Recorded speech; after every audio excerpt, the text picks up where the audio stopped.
going to buff this guy to attack.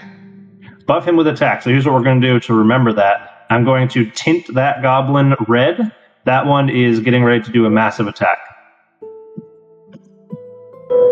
All right. Kennedy, you're up. Is it? Shit. You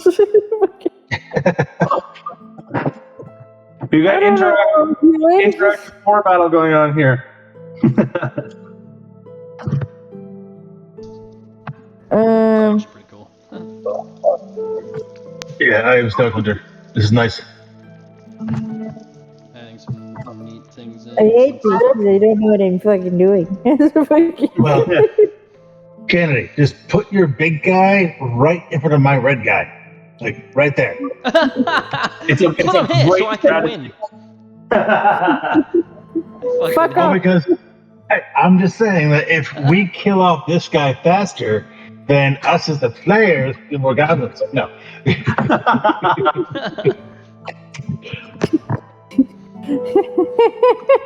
No. The competitive side in her is outweighing the confused side.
In the interest of giving you a segue, just so you can make one up, Hyperion spent the last however long it took the group to go to and from the graveyard repairing the damages that Tepis did to his armor.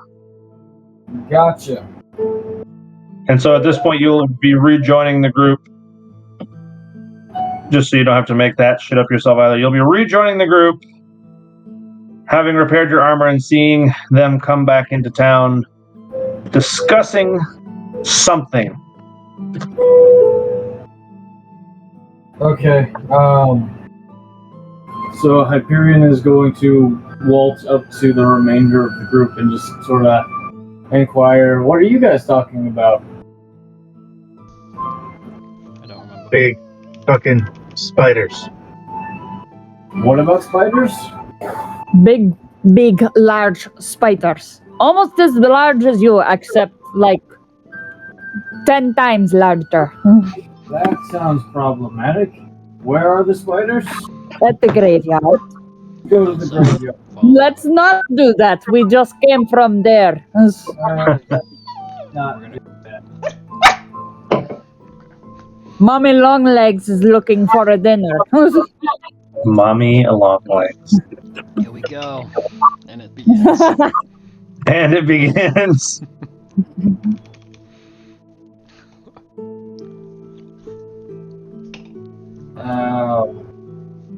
Okay, so what's the plan?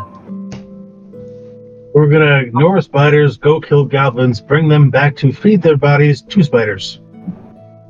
Sounds like a plan. Let's do it. Let's go in that direction. Should probably bring a cat with us too. Oh, fuck. Yeah, that'd be a good idea. A cart. Bring out your dad. We're so dead. We'll miss them for you. Hyperion will go looking for a cart. Joey. Hyperion goes, oh, you want a cart? And he just waltzes off to look for a cart. He does not know where he'll find a cart, but he goes looking for one. Maybe we should ask the meal prep person if we can borrow his. Seeing as, you know, there was a giant owl bear on it last time. So, brief correction for you there: the owlbear was not on a cart. Son of a bitch!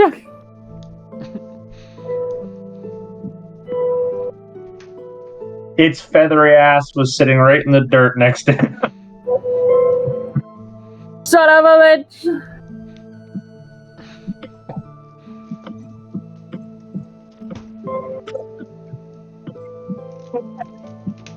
But that rolls us over to Inkara next, technically, if you want to propose a different place to go looking for a car. Hyperion has wandered off in hopes that he will perceive one.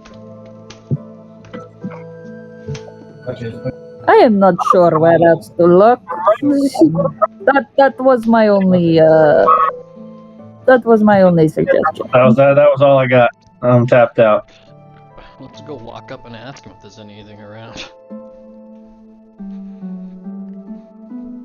This also works. Who are you gonna ask? Let's go ask the, Oh, we could ask Tom, or the butcher guy. Tom might know if he sees people going in and out of the place with, you know, kills. True. Foods. Or am I just being an idiot? I mean, that's reasonable. Also, wasn't there a cart over here? Am I forgetting shit?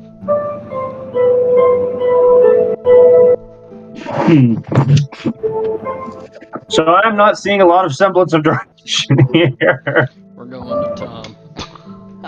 So let's just pretend that the three of you are going to see Hyperion head off roughly in the direction of Tom, because it's essentially where I put him anyway.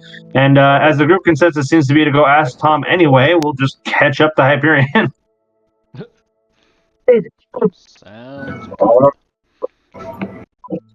So Hyperion is not long after you depart that you hear the cacophony of footsteps behind you, and your group catches up to you. You guys make it to roughly the gate, seeing Tom kind of doing that stupid little Eagle Scout maneuver where he's got his hands covering his eyes for shade. He's kind of scanning the horizon. It's worth noting there is no sun in his eyes when he's doing this. What a So he's blocking no sun. Perfect. It is entirely for appearance sake. I love it. I am not encouraged. I'll leave it to whoever wants to open the conversation with Tom. Oi! Tom. And the shrill little lizard voice calls out to him, it startles him greatly. He kind of fumbles his spear for a second before he starts holding it firm to himself. He whips around and looks. He goes, "What?" What's blinding you? Giants. What do you mean? What time of day is it? I don't remember. The time between the time you guys took the travel to the graveyard and back, and everything you did in the morning ahead of time, it is into the afternoon at this point. He's just gonna keep looking up at him. He's gonna do what he was doing and cover over his eyes, and then take it away, like he's playing idiot peekaboo with him. Tom kind of gives you this crooked look, like, "Stop doing that! It makes you look funny." Well, it makes two of us tonight. Anyway. Adrian, do you know if there's any carts around that you know of people that bring food in and out of this place? What kind of carts? You'd bring dead animals in, like how'd they get that big ass owl bear back? Oh, I dragged them on a cart. Oh yeah. Where'd they get that? Oh, from the guy who owned it.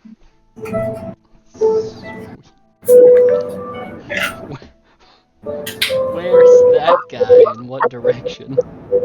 It's a good question. He's somewhere in the village. I haven't seen him for a while. Ah, You know his name. You know what? Come to think of it, I don't. Why don't you ask that guy over there with his cart? It is at this point that he will direct all of your attentions to the other side of the wall, what the fuck? where there is currently Oh, look. A cart. A car a right horse-drawn car. next to us, 4 feet away.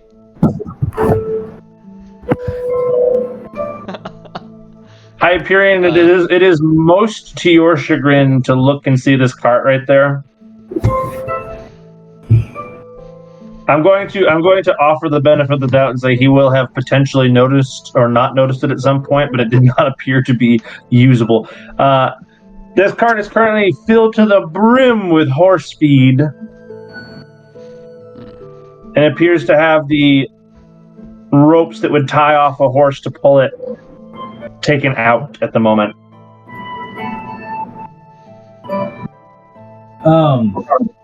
So I'm gonna walk over to. Is there anyone next to the cart? At the moment, no. I'm just gonna tip over the cart, so that'll be a crank check. You're just going to tip over the cart to spill its contents? Yep. All right. I mean, you can spill its contents without having to like flip the cart. You can just lift it from where it's intended to be dumped, right? Yes. Yep. I'm going. So as it is not carrying anything heavier than a load of hay, I'm going to say Hyperion is probably strong enough to dump out the cart as you just leave this mound of hay behind and walk it forward a little bit. Hyperion, there's a small tinge of guilt in you at the thought of stealing. I was gonna say. I'm not stealing. I'm borrowing. So Commandeer. Indeed. So I'm going to just turn to the group and say we now have our cart, and we are ready to go. So Hyperion has become the horse. He's now pulling the cart. Yep. Who needs to buy a horse when you have a Hyperion?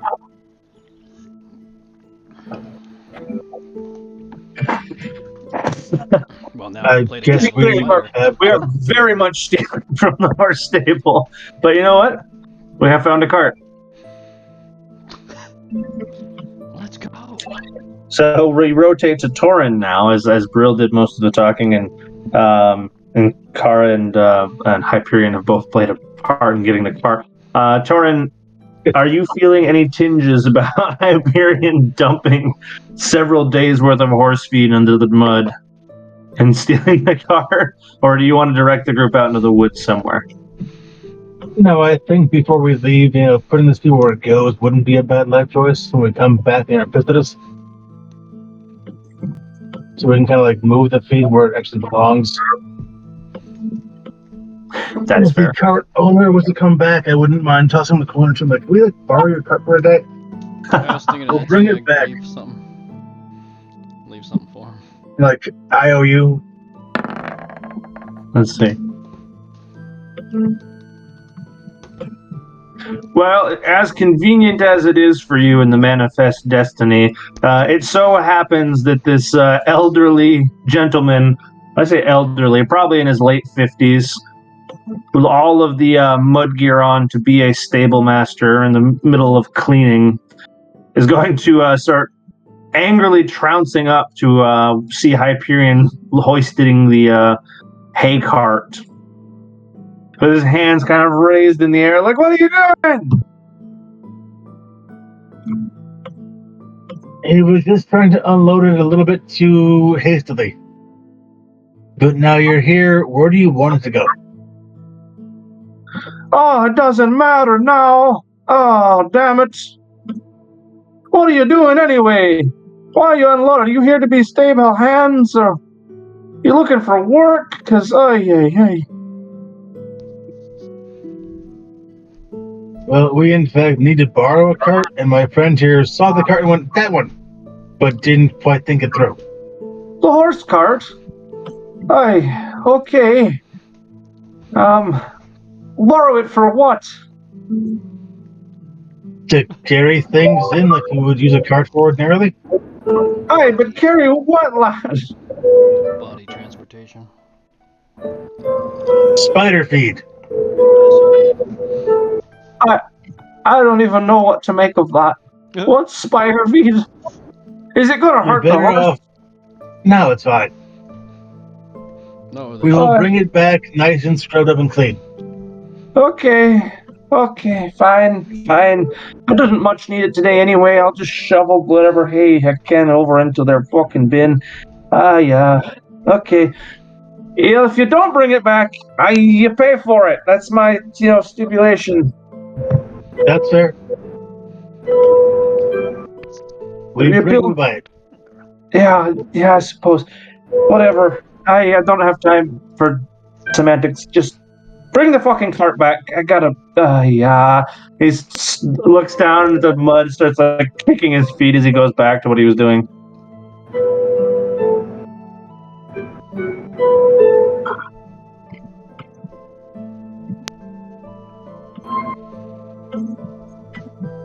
Well, we have a cart now. Indeed. Now the group consensus is where are we going to go with this cart? I know the idea is goblin hunting, but does anybody know a source there of goblins? I assumed you guys knew where goblins were. Didn't somebody run into goblins a while back, or was that just Hobgoblin? We know the vague direction of where the goblins have come from, but we've never actually seen the goblins. Oh. Okay. Well, I guess we can still go try and find them. Just may take longer.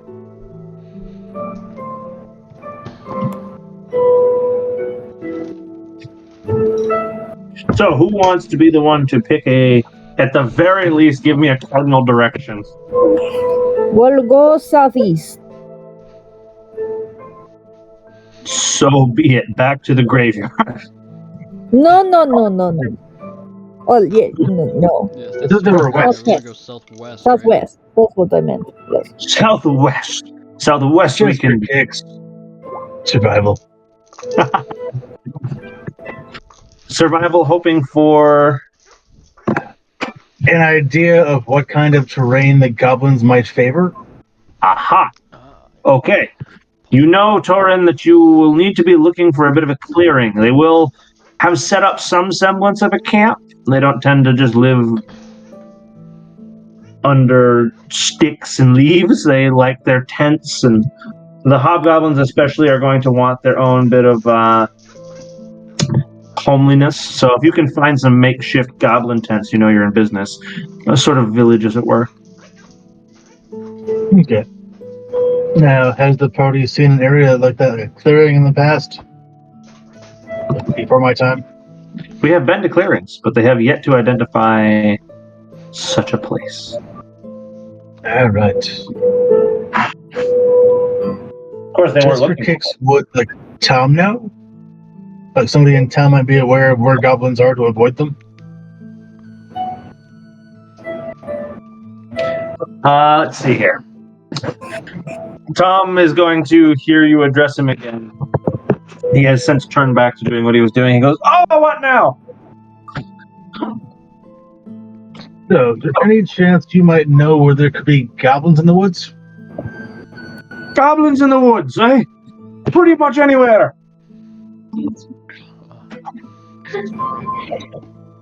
So, like, if we go west, we find goblins? Most likely.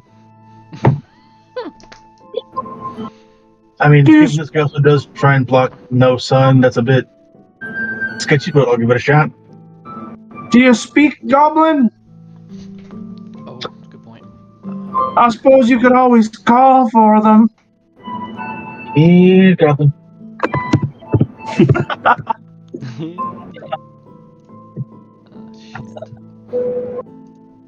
Is there any overlap between giant and goblin? I would assume not. No, not that I. Yeah. No. Those seem fairly distinct classes of They're individuals. both G races. I suppose they have that in common. Yeah, that's fair. Alright.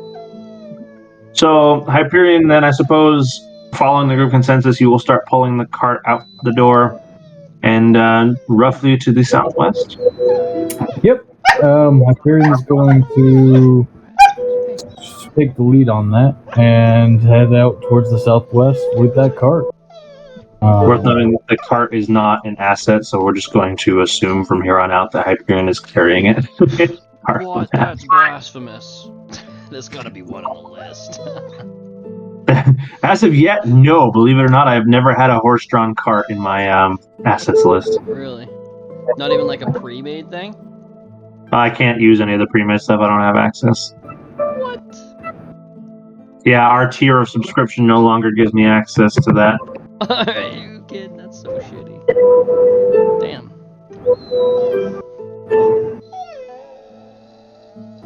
Damn. Maybe that's a thing. Give us our assets. Bastards. That's crazy. I thought some of that came with just being free. I guess not. There are free assets, but they're fucking useless. Couple goblin heads. Alright. So off to the southwest. Are we happy with the order that I've placed you in right now?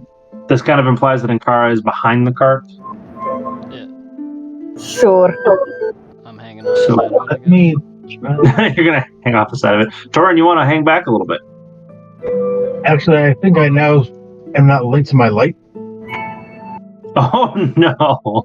again. How the fuck did that happen?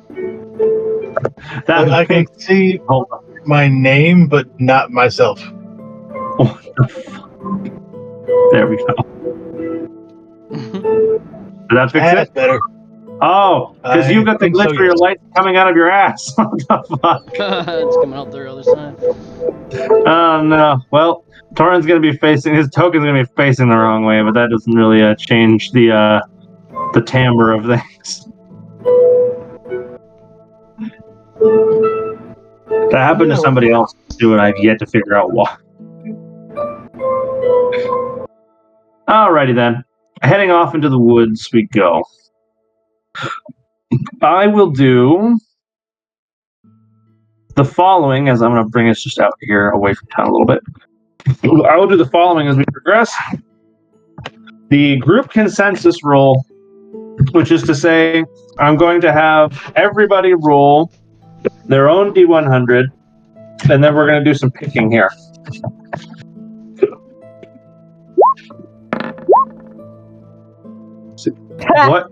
What in the shit? 69. What the Unfucking fuck? believable. Get a third one. Okay. We suck again. Pearlescent sparkle in the air.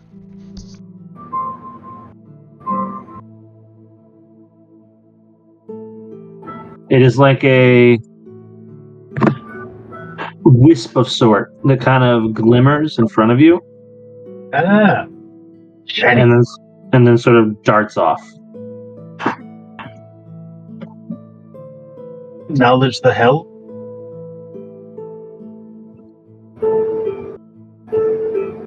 What did you say? The knowledge the hell? As in what the?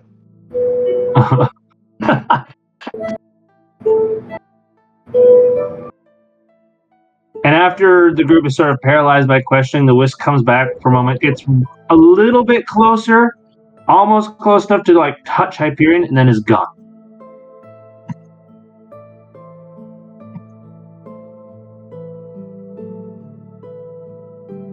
Alright. So it seems more curious and hostile. Fucking fairies.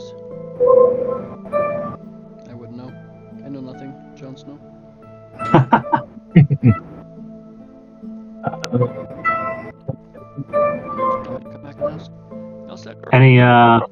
Any takers? Any curiosity? Like anybody want to say anything? Knowledge Arcana? Yeah, do that. Certainly can.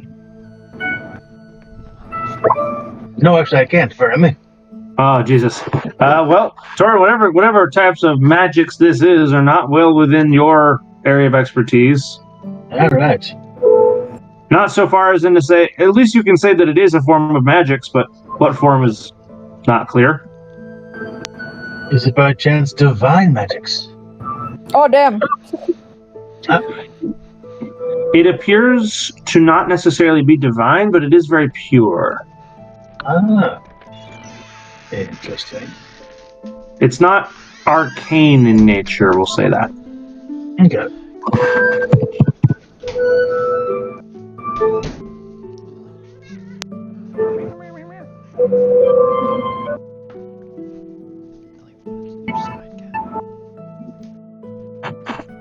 Inkara rolled a 19 for our Arcana check.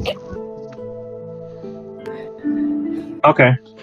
I mean, you do not discern you do not discern anything about this magics that you understand either.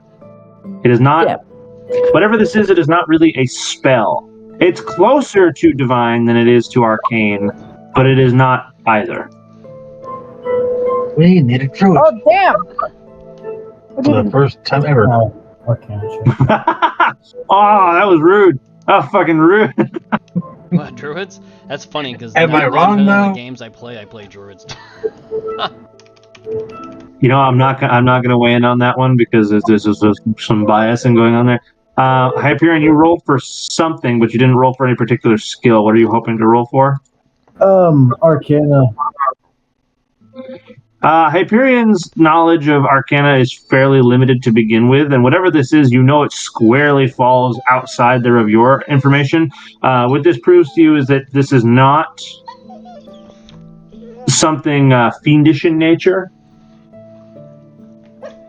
and you did not sense any evil presence. In fact, you sensed a rather pure and happy presence from this wisp. Yeah, Interesting. Okay, I'm just going to come out and say it. What the fuck was that? I think none of us know, but if it comes back again, we can maybe try and talk to it. It is We not can- fey. I did not sense it to be so.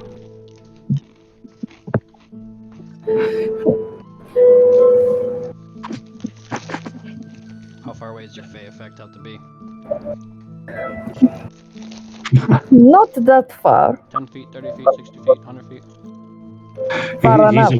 He's implying that there's a fae off in the distance somewhere.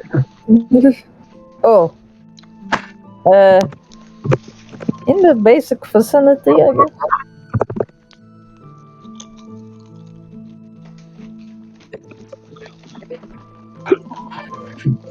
Meaning you likely would have noticed if that particular thing was fae in origin.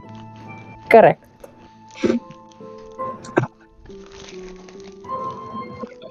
Oh god, my hiccups.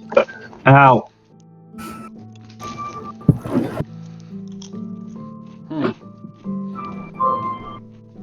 It is after some mulling and the cart being stopped for a while that Torin, can you make me a charisma check to not get the shit scared out of you?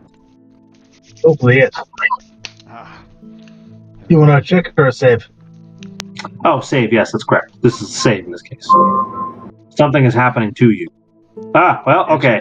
You are not, like, sent into the frightened state, but you are startled by this little halfling kind of grabbing the back of your robe and giving it a tug with he gives you a little tug with it. Down here. Okay, I kind of leap back, startled. I go to back into. I see the person. I stop. What the fuck do you want? Also, where are you from? Oh, out and about in the woods. Hey, where are you from? Not fucking here. Oh, where's not fucking here? About 2 counties that way. 2 counties that way, eh? Oh, what's a county, eh? Don't know that unit of measurement. Is it footsteps? How many moils? Okay, I think he said miles. I totally heard moils. He did very much say it like that, yeah. How many moils? Okay. More than you can count. Oh, well, that's not a high bar, is it? Apparently not so much. Oh, man. Now, What are you you doing? scared You got a me. horse What cart? do you need? Being told by a man. It's a bit strange. He's a very strange man. Where Oh, there did he is. you come from? Oh, out and about in the woods and so. Strange, small, human. Oh, human, no. Not so much. I'm guessing halfling. Oh, there you go. Yeah, that's a bit one. Some call that. It's a short stack. I've Are you never going? encountered one of you before. Oh, well, pleasure to meet you, eh? And reach up to shake your little paw, and he kind of just shakes his hand a couple times. Come on. I'll kind of like bend down and sniff his hand before I kind of just like begrudgingly reach my paw out to shake it. Yeah, the sniff is going to make you cautious of that because his hand is anything but pleasant smelling. It is a concoction of mud and bird guano and all kinds of other druidic nastiness. Oh, look, a druid. Do you need me to take care of that pest on your shoulder? It looks mighty scrumptious, and I would like to take it off your hands if you need. What? No, now be careful then, eh? You big fucking cat lady, eh? He's just a little lad. Sooner be gone than have you catch one. Invite you to take us on. Yeah. Ah, he's chirping. He's chirping. He's a mighty angry. Sooner be to pick your little boy's eyes up. I would like to see his feathered body try. Jesus Christ. Do birds have butts? It's a good philosophical question.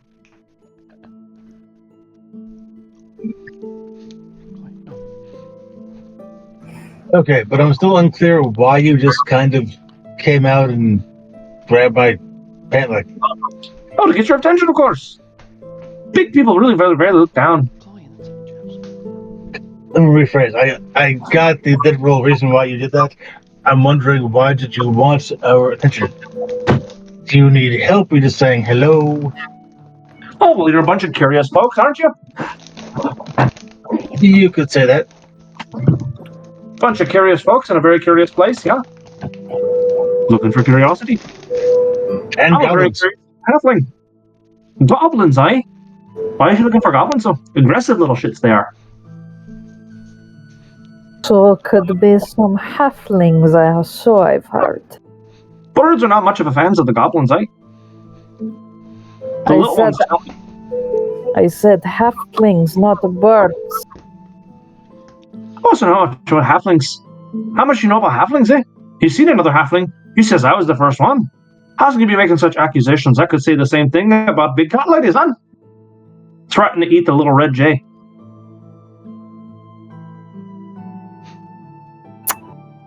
Token. Toren, if Yes. you do not get him to stop talking, I will eat him. Well, as you He's said, about to- I'm Torin.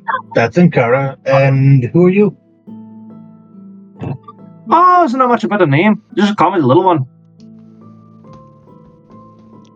I had a cat named that once. Little one? Oh, it's a good name for anything little. That she was. This is also a little one here, huh? As he sort of reaches up and kind of scratches under the chin of the little red bird he has. So both you and your bird have the same name? Oh, so much as to so need a name. Yeah, that's fair, I guess. Is Well, it let's have you come more towards me and further away from Makara. Well, this is fine, yeah. Suppose I was already standing closer to you. The big man in iron doesn't talk so much, eh? Is it actually a horse in armor? Nay. It is a bloody horse in armor. Oh, that's interesting. It's a werehorse. It stands on 2 legs. I see, you've never seen a lot of horses, have you? Horses stand on 4 legs, not 2. It's a confirmation, isn't it? You haven't seen so many horses. Who's the little lizard folk you actually got a pet? He's there. Brill, he reaches out towards you. Goes, come here, little pet. Sweet Jesus. So are halflings this suicidal ordinarily? Suicidal? Hey, what's that mean? That's a big word. Too many syllables. It means you're trying to die. Because he's not a pet. Oh, we're also gonna die, eh? Not so much trying to, but it is inevitable. It is, but not today. Oh, What do you want, little one? You know so much as Spit it no. out. I'll spit the word out then. Yeah. You need a Sue sample. What do you want? Oh, it's a curiosity, yeah.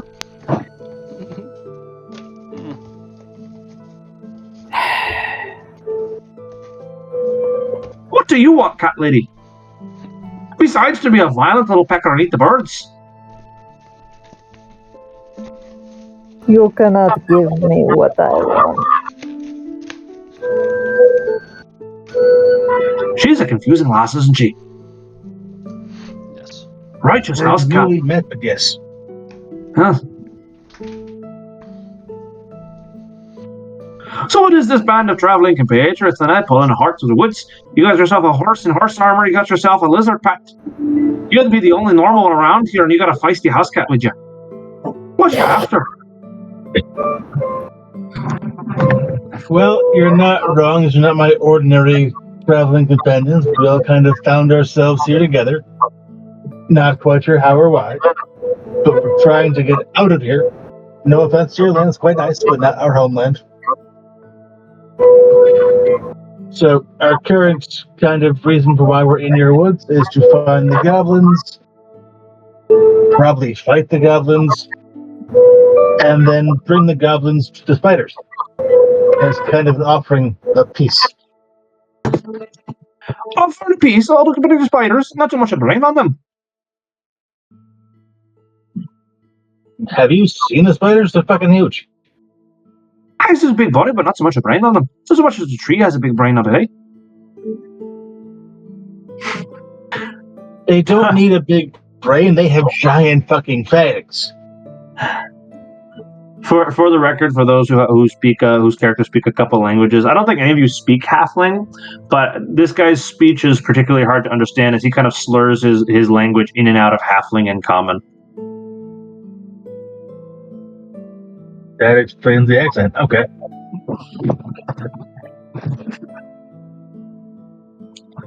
Because if I was concerned to bargain with a spider, bargaining requires a certain semblance of understanding.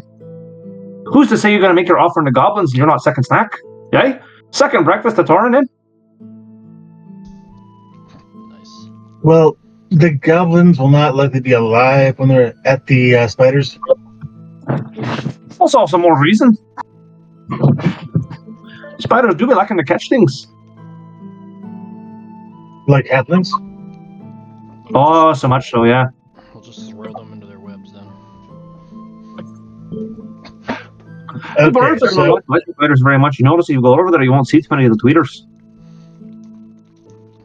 well, given how much web there was, that makes sense. Aye, so too much.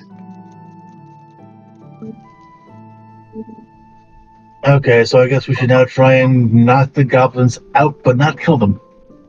Well, it's not so much up to you then. I just said to please, I don't think the goblins are going to sedate too much. You've seen how many spiders there are. Well, How many goblins does it goblins for a are there? spider? How many goblins you intended to carry in your horse carts? As many as we can. It's a question then. How many is too many? How many is not enough? That's a good question for the spiders. I was just so much worried about my big friend Thorin here becoming a second breakfast for a group of spiders.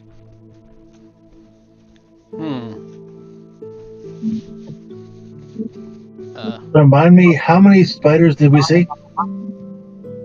Last time you saw numerous spiders, only one of which actually approached you, but you know there are at least many. Okay.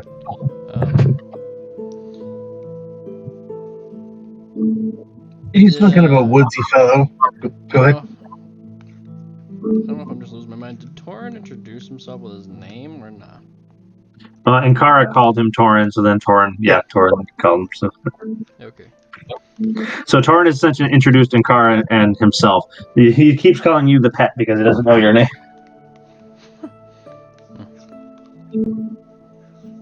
I'll just keep letting him talk, I guess. It's worth noting, as you, Torin, even for the briefest of moment, if you take your eyes off of him, you will find that he is now over petting Hyperion.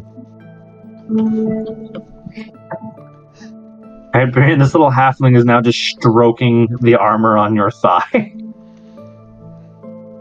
Well, that's not creepy as fuck at all. You gotta soothe the horse with all this yelling, you know? Especially the feisty house cat over there, gotta make them real hard to go.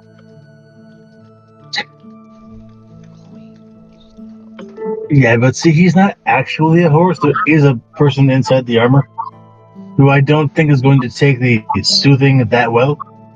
Maybe I'm wrong. You have a very close relation with your workhorse, then, they do have personality to them.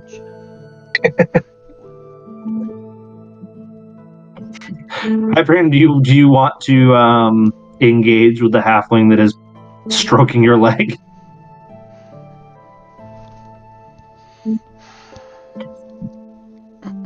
Sorry, what was that? He's stroking your leg. He's stereotyping you. What do you want to do?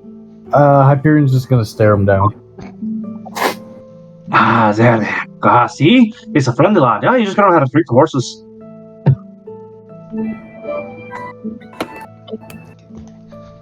As you see him lean forward a little bit, he takes this big sniff. Your horse smells a bit of brimstone, eh? Gotta get him a better bed. Well, he is dead, so... You're working him too hard, huh? At least I could take a break here. No, like it's actually a skeleton. You're not feeding him enough. It's okay. Yeah, we can work on that. Everybody got to learn the horse owners, huh? No. No, I do not.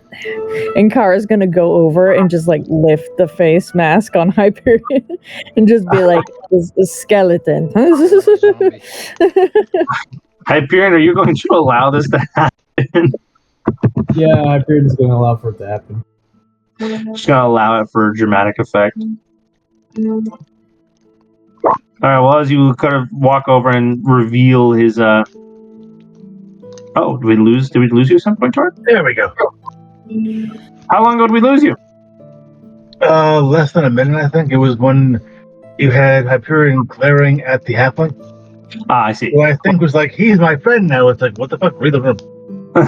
So now Ankara has walked over and decided to sort of lift the plate up to reveal that this is in fact a dead person. Gotcha. So he is a pet, but mostly the lizards. So Ankara, as soon as you lift the plate up enough that he can actually see Hyperion's face, and Hyperion, as you allow this to happen without like resisting or anything, you can see this little halfling kind of like jump off of like out of his skin, like both of his legs leave the ground, and there's this like sound of mist spraying as there's now just a cloud of unforeseeable mist where he was, as you seem to have startled him enough that he almost like popped into a ball of smoke. Yeah, it's not so much fun being scared, is it? Wow. There's this like unpenetrable fog smoke wall here. It is okay, Hyperion. It's a little bit dramatic way to be called ugly, but it's okay. Hyperion will just sort of like his shoulders and lower his head. It is okay. The lizard folk thinks you are beautiful in his own eyes. Ask him. He is a necromancer. As you When you did that, I just imagined a little lizard just like nodding his head, be like, yes, very beautiful. That's exactly what happened. Good job. It's worth noting as you say this out loud, Brill, can you make me a charisma saving throw?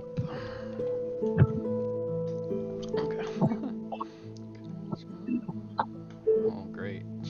Straight nothingness. Nothing is negative, but not many are plus. Let's see. Okay, so you are not completely terrified, but much like Torn earlier, you are startled by the little halfling now just like standing so close, he's essentially talking in your ear. He's like, oh, necromancy! Oh, that's some dark arts now, isn't it? Mm-hmm. Why does he keep doing this? Yes. Why, do you know anything about it? Yes, no. It's a fjord. There's a big old graveyard, and the biggest thing in necromancy, you know? Yes. The fuck did he just say? I heard something about a graveyard, and the rest sounded good too, so I just said yeah. Not so much about necromancy, eh? Hey? It's not a very safe practice around here, not so much undead. No, it's not. Your horse is the first undead I've seen in somewhat many years. He's gonna be confused for like 3 seconds and be like, oh yeah. He's not actually a horse, unless he's a werehorse, I just don't know. Now you're actually considering.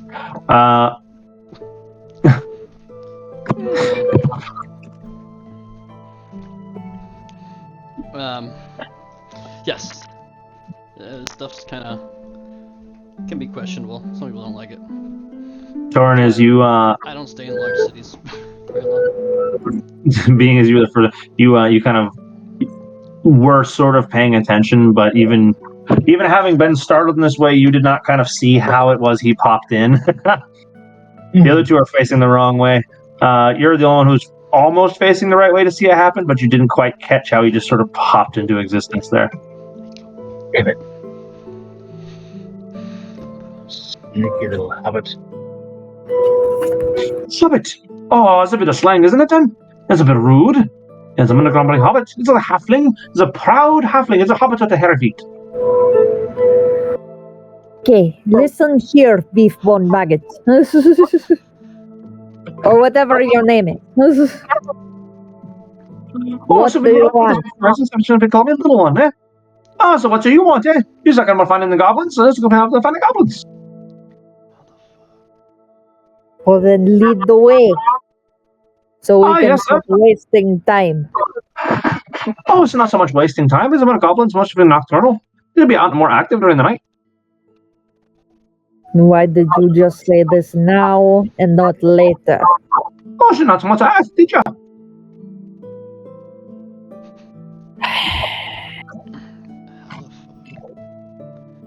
What are you doing here anyway? What you mean, what you doing out, Shimon? I'm talking about in the forest. You live out here, right? Aye, so much looking place. I kind of do too, not here, but elsewhere. Oh, it's a good one then. That's a reason I'm looking at the other ones. I want to deal with the live ones, and we want to deal with the dead ones. Can somebody please translate what he is saying? Irish gnomes are the best. Let's see.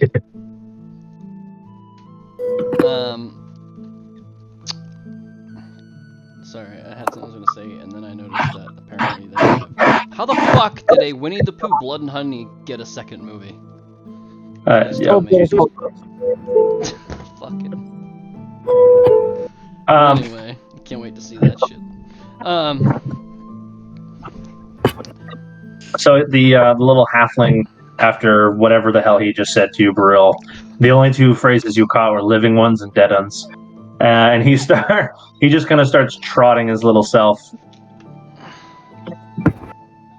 Hyperion, as he goes to walk by, he goes, there, horse, we'll get you some food. Don't you worry. Hyperion will just neigh again. Why are you doing that? You speak words, do you not? Oh, I don't. He does not want to interact with the halfling. So, I find it funny that he has not said anything about fucking Mort on Torin's back. he cares not. He's like, To be oh, fair- he's carrying a bush. Okay. Yeah, I mean, that wouldn't be that strange. I mean, to be fair, this guy's carrying like a couple of birds on his back at any given time. If anything, it's the reason that he talked to Torin first.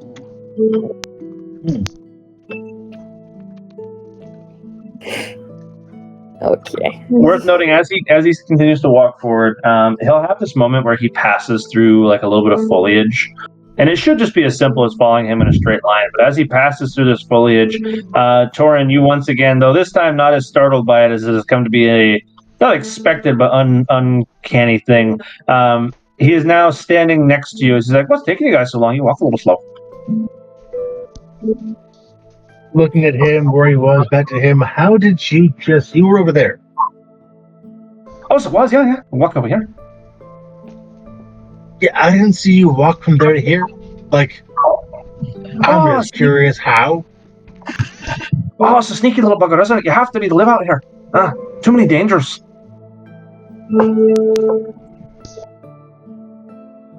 So you're being stealthy, not like magic-y?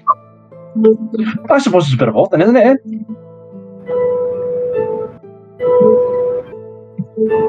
Okay, I missed that. He says, I suppose it's a bit of both, then, isn't it? Okay. You would know, so alright. I guess get back in front then and we'll try and keep up. Horse, faster! Oh, that's a good then. Hey, it's a wonderful question.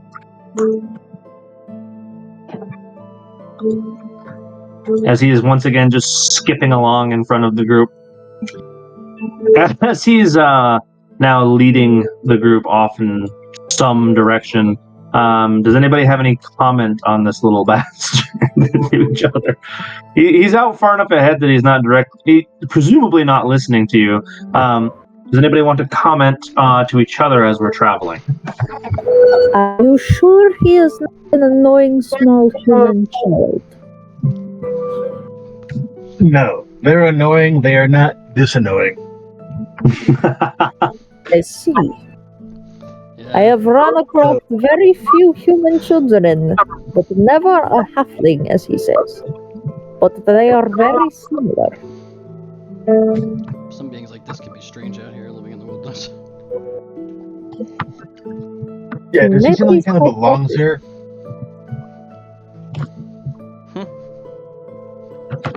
What'd you say? Catch it. Oh, Hunter. Does he seem like kind of like fits in the world? Or he seems kind of like maybe a little bit doesn't belong in the area? He seems as intuitive to the forest as anything else here. Okay. He's not like Tepes in that he seems sort of abrasive and different. This particular individual feels like he belongs here. Alright, so he is organic, just fucking weird. Gotcha.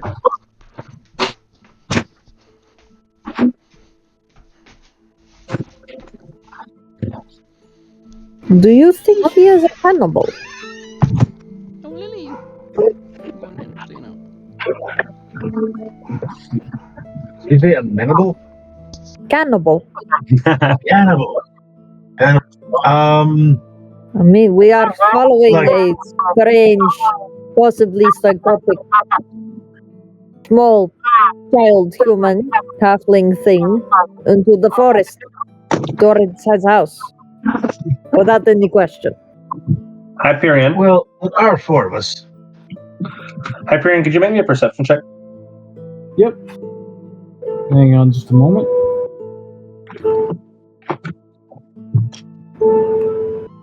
Oh, Okay, Hyperion, with your 19, because you're the only one who's like looking forward, and you kind of have to continue to look forward in order to not trip and fall while you're pulling this cart. You're listening to the rest of the group talk, and you're sort of watching and following along this little halfling. You notice as he is sort of taking a step forward, he almost kind of like flickers. As if there's like briefly two of him, and then he is no longer there. And immediately after you notice this, he's standing behind Inkara, where he immediately pipes up and goes, "Oh, what you mean, cannibals, eh? I'm not so much dangerous."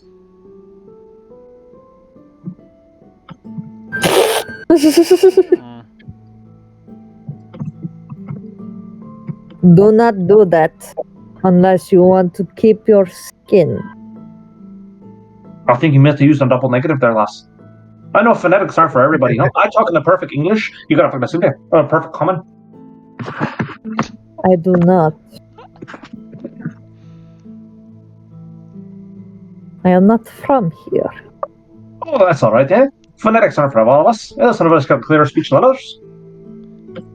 I just pick up every other word or so and adjust them there. I mean, the important thing is you think that's true. Some people speak too much. You don't need the full sentences and paragraphs and pages. He goes, "What's so much you afraid of with the little one, huh? Oh, go ahead and talk, eh? Questions? Concerns? Comments? Flirtation?" No.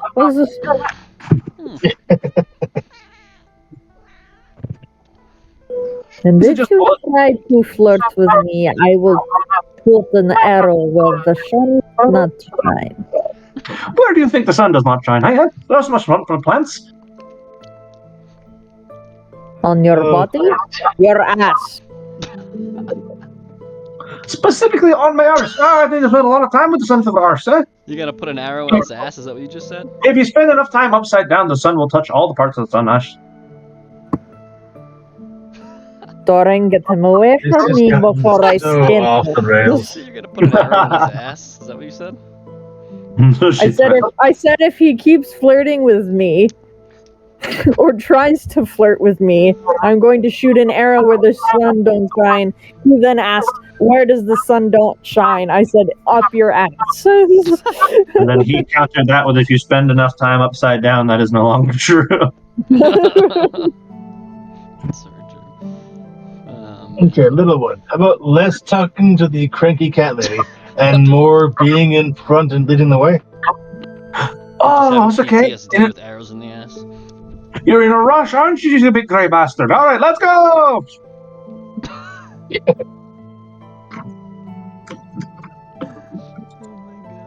We lead after him, I guess. Follow after him.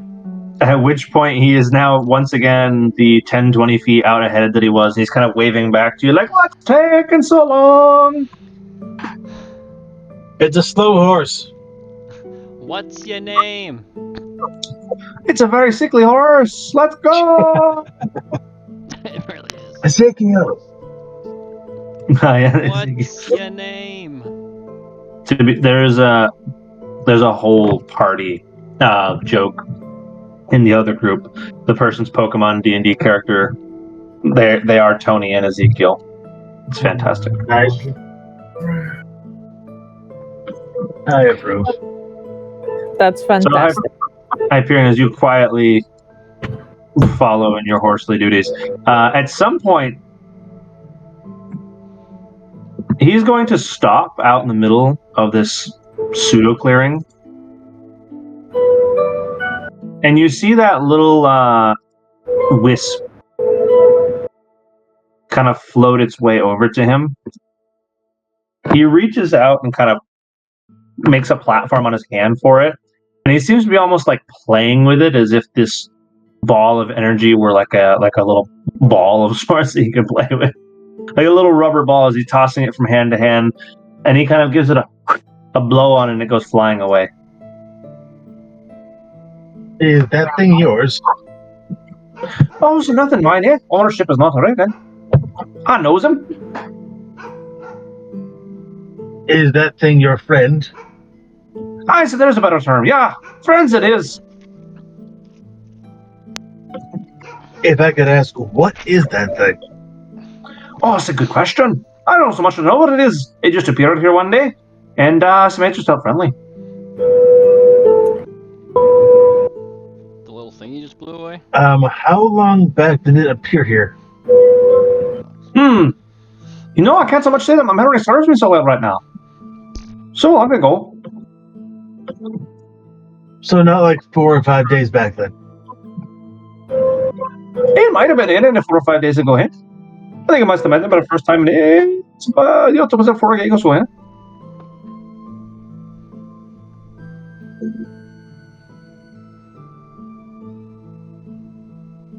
Now, can that thing talk? Oh, in a sense. It can say so much, talk so much as your horse can. My horse can talk.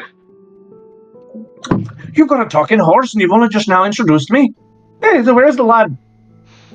He's shy. Oh, it's a shame.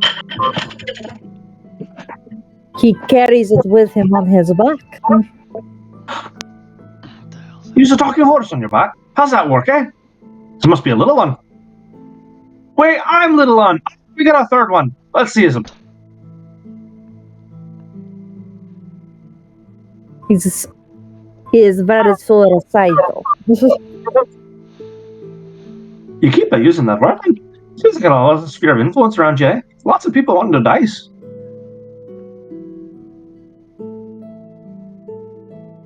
This boy will pull out Mort. As you're holding but he is trying to actively die. You're holding this little inanimate bush out in front of you.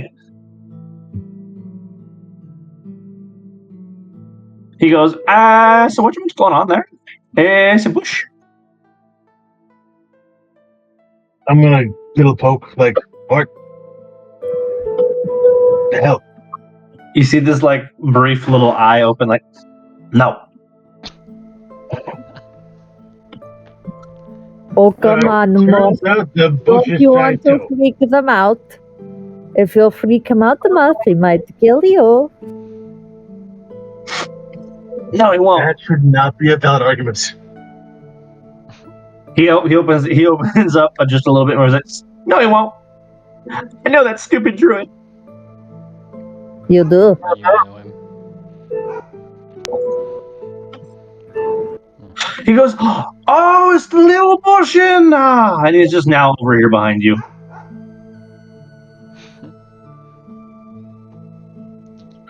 Hasn't seen you since so long ago, yes. I tell you, this little one, he's after wilting on a cigarette, or pissed on by a goblin or something, after the Fey Water, and now he's an immortal. What? I'm not saying he's working at dying, he's just trying to die.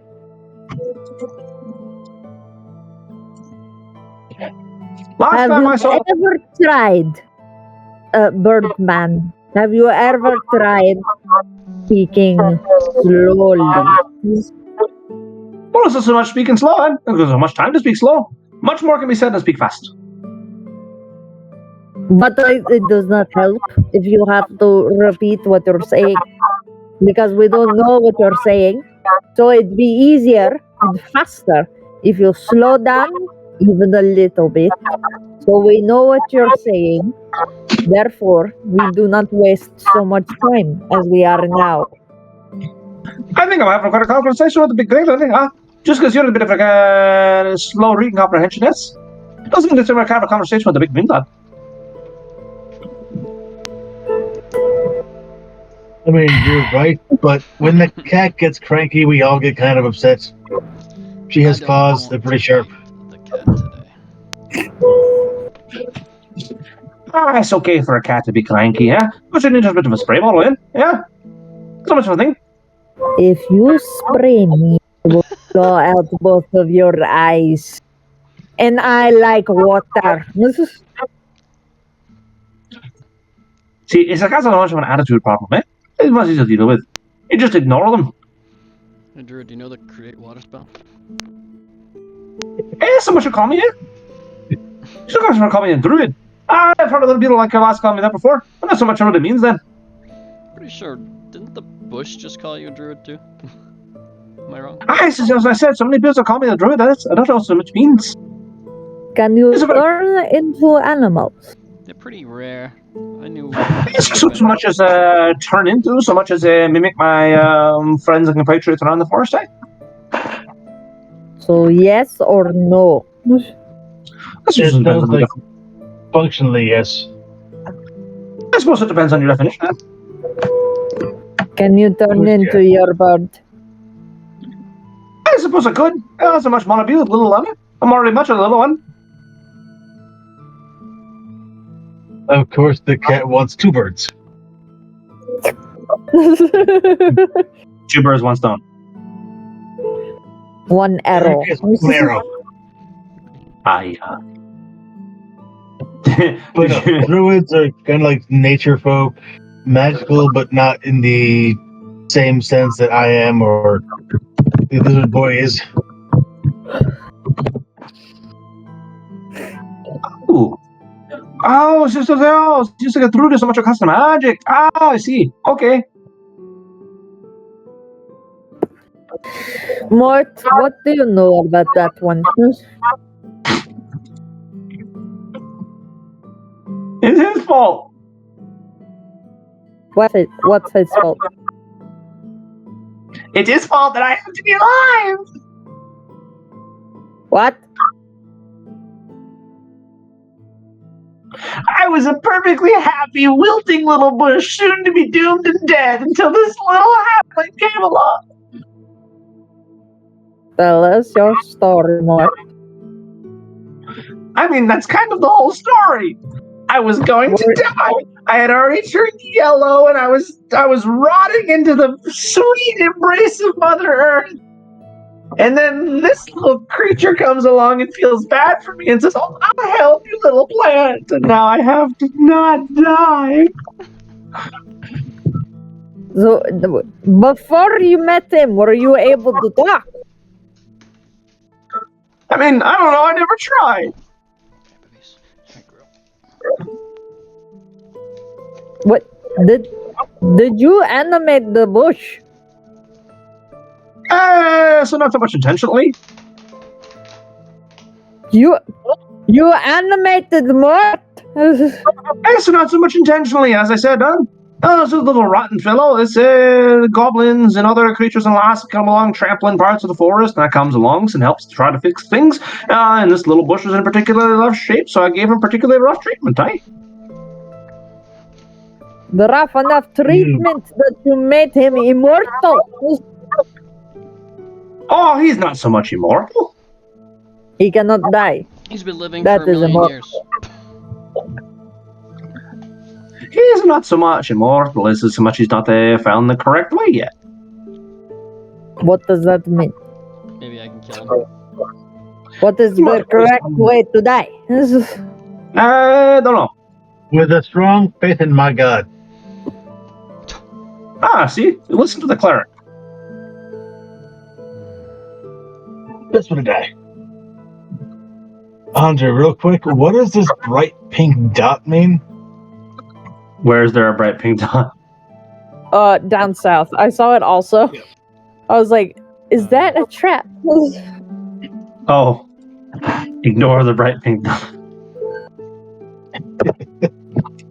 Okay. Do not gaze behind the bright pink curtain. That is not supposed to be on the token layer.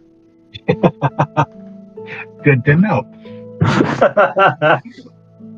We're not going over there. It is difficult when you can see all 4 layers at once to determine I the got an idea, token. guys. Let's go south from here. Little southeast, okay. Okay, little one. Which way is there goblins? Yeah, let's just go to Oh, so right the way we're going, and then just tell the horse to walk straight. And eventually you'll end up in Goblin Town. How That big is a town. So much of Goblin Town is not so much a town anymore. It used to be quite a bustling place, and then it turned into Goblin Village, and then it was Goblin Camp, and now it's just Goblin dispersion throughout the place. Goblin diaspora. What happened to Well, a couple of things happen around the place. Mass extinction times 2 will do that to a population, huh? what? Say that one more time. Oh, The times 2 part lost me.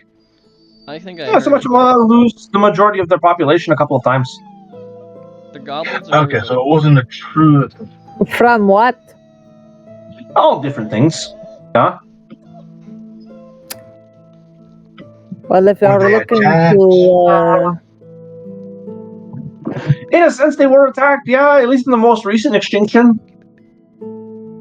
By who? Oh, a couple of different things, huh? Warring factions, different races, hoping to establish hobgoblin infighting, all kinds of things. Oh, and there was the green dragon too, but he was a big problem. The one now? green Dragon? dragon. Oh, Oh, he hasn't so much of the green dragon, huh? He lives way off in the other way. Which way is that? So I can never go that way. He pointed off in the west. agreed. Okay. For now. That is the direction that I came from. I saw no dragon. Oh, he probably didn't go far enough, eh? I don't think he's gonna be Oh, out of dear Lord. boat. Yeah. I know he's particularly pissed off. He made it a business of collecting goblins for a while. They were sort of entertainment for him. And, you know, dragons live quite a long time. So it's, it added up. Yeah. He's particularly pissed off because one of his children was killed recently.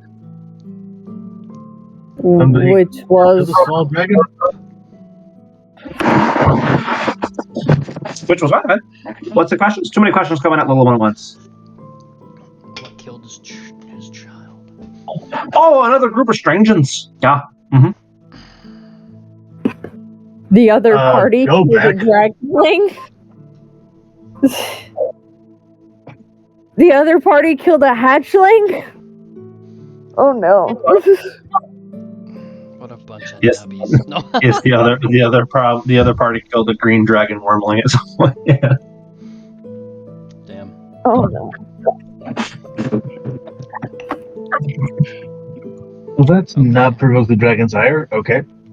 One of those. It's one of those Nexus events that ripples out into all versions of reality. Yeah, that shit's cool. I was a fan of that stuff.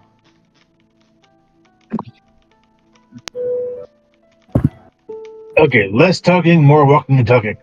Horse, forward. Walking and talking. Oh, I can do lots of walking and talking. That's what I'm real good at. You Tom Bombadil motherfucker. Don't you call me out on my sources.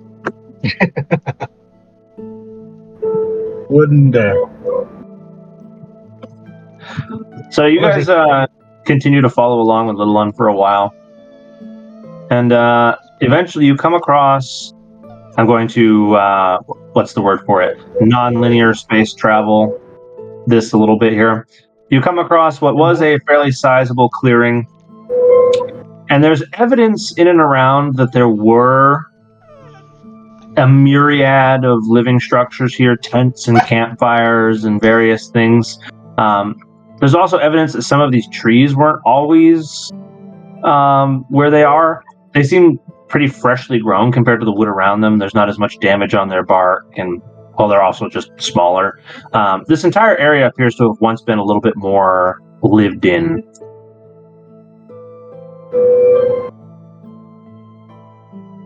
Yeah, interesting. How long ago was it like stopping looking like that? Is it like a recent thing? Like months ago? How fresh is the change? Let's find out. Let's see. How would you discern an estimate for that? Let's say Survival? it has at least been. Well, I can say you guys, between the three of you, are probably clever. Or four of you, I should say, even. You're probably clever enough to at least make a guess, unless you want to really dig into it. The more long-term abandoned ones, that it's been many years. The most recent structures, which are like tent posts and broken canvas left behind, maybe only the span of months or less. Okay. Yeah, with that mess with Little One's timeline of their last big event, Well, to be fair, he didn't give you a timeline. He just said that it happened. I will now ask for one.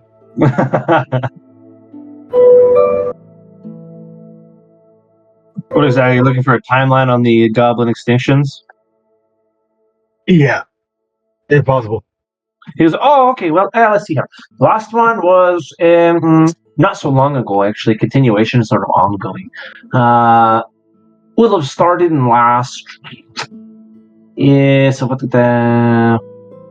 How do you guys measure time again? In years? 5 or so. Yeah, pretty recently. Downturned again. Mostly in the last couple of months, things have picked up real bad since the dragons started getting real pissy. Before that, it's probably been a couple of decades, huh?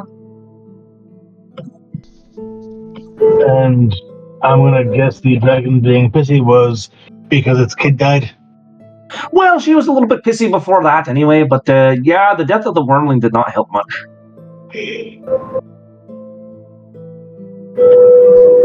Let's go bring it back And to any life. ideas to why she was pissy? Sorry, I missed a word in there. What happened? Oh, any sign or knowledge as to why the dragon was mad before the kid died? Oh, yeah, sure. Well, there's a lot of reason why things change around the forest, yeah? A lot of strange creatures coming and going throughout the woods. Something happened, I believe, both in the matter of her children being systematically slaughtered by adventurers, not to mention with part of her domain becoming difficult to access. Yeah, she was very pissed about her territory being encroached upon. By who or what? Okay, Jay. I don't know. Yeah, actually, good question. I really don't know. This is much secondhand knowledge. I'm not so much sure what took away. But I have heard about her flying about and trying to get to areas she could no longer get to and such things. Second-hand knowledge from who? Oh, the birds, of course. Little birds telling me. Eyes and ears about the place, tweeting about his beach. Then would they know where the goblins who were here now are? So maybe. Little one here doesn't know, say. But so much be birds around, maybe. Would you mind asking? Oh, it's not a thing at all. You can see he will sort of like thrust a finger up into the air as like a little landing platform. And it doesn't seem like anything's happening as he just stands there very still. And after like several minutes of him standing there very still, nothing has yet happened. Are the birds coming on their way? Okay. It takes another several minutes of nothing happening.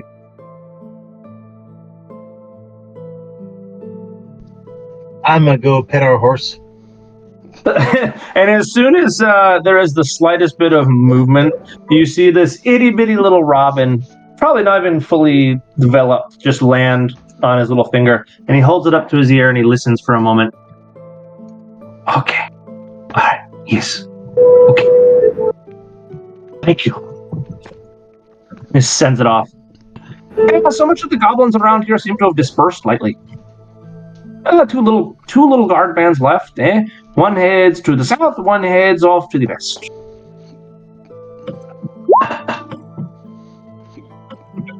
He's Ubery. Yes. He could be if you hadn't already threatened him so.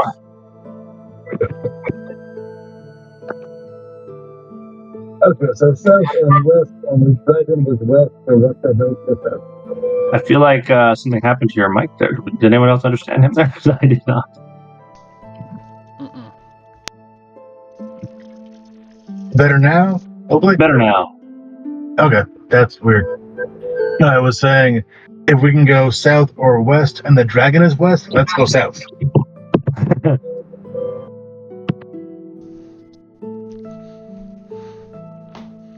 You guys want to head south? Yep. Sure.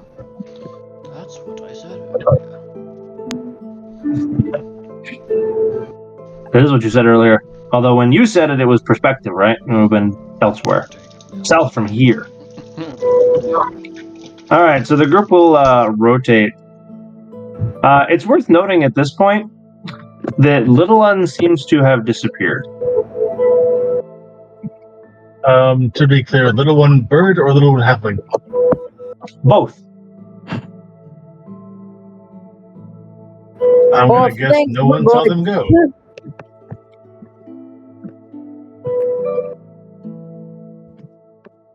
Yeah, he has this interesting effect of sort of just not being there if you take your focus off of him.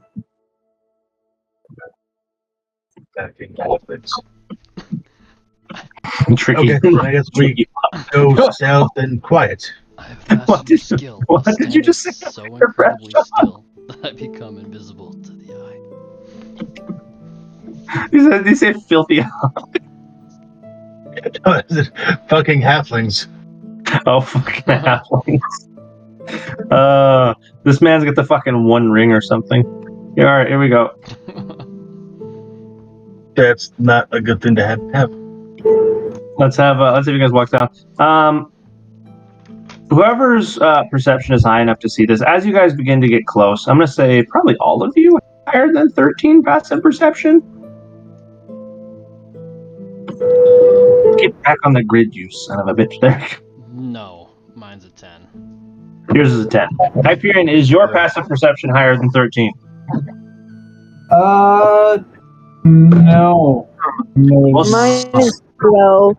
Mine's an 11. Well, Mine's 17. all right, well, Torin, you'll be the first one to notice, followed shortly by Ankara as she sees you paying attention to something then. Just far enough away that they don't hear the squeaking of the car over there, over them arguing, there is a standoff between what appears to be two factions. Two hobgoblins with their little war bands behind them, yelling at each other from only a couple feet away. Oh, they're adorable. I'm gonna tell the party to stop. Should we wait here, let them fight it out, and then collect the corpses? Works for me. Alright then.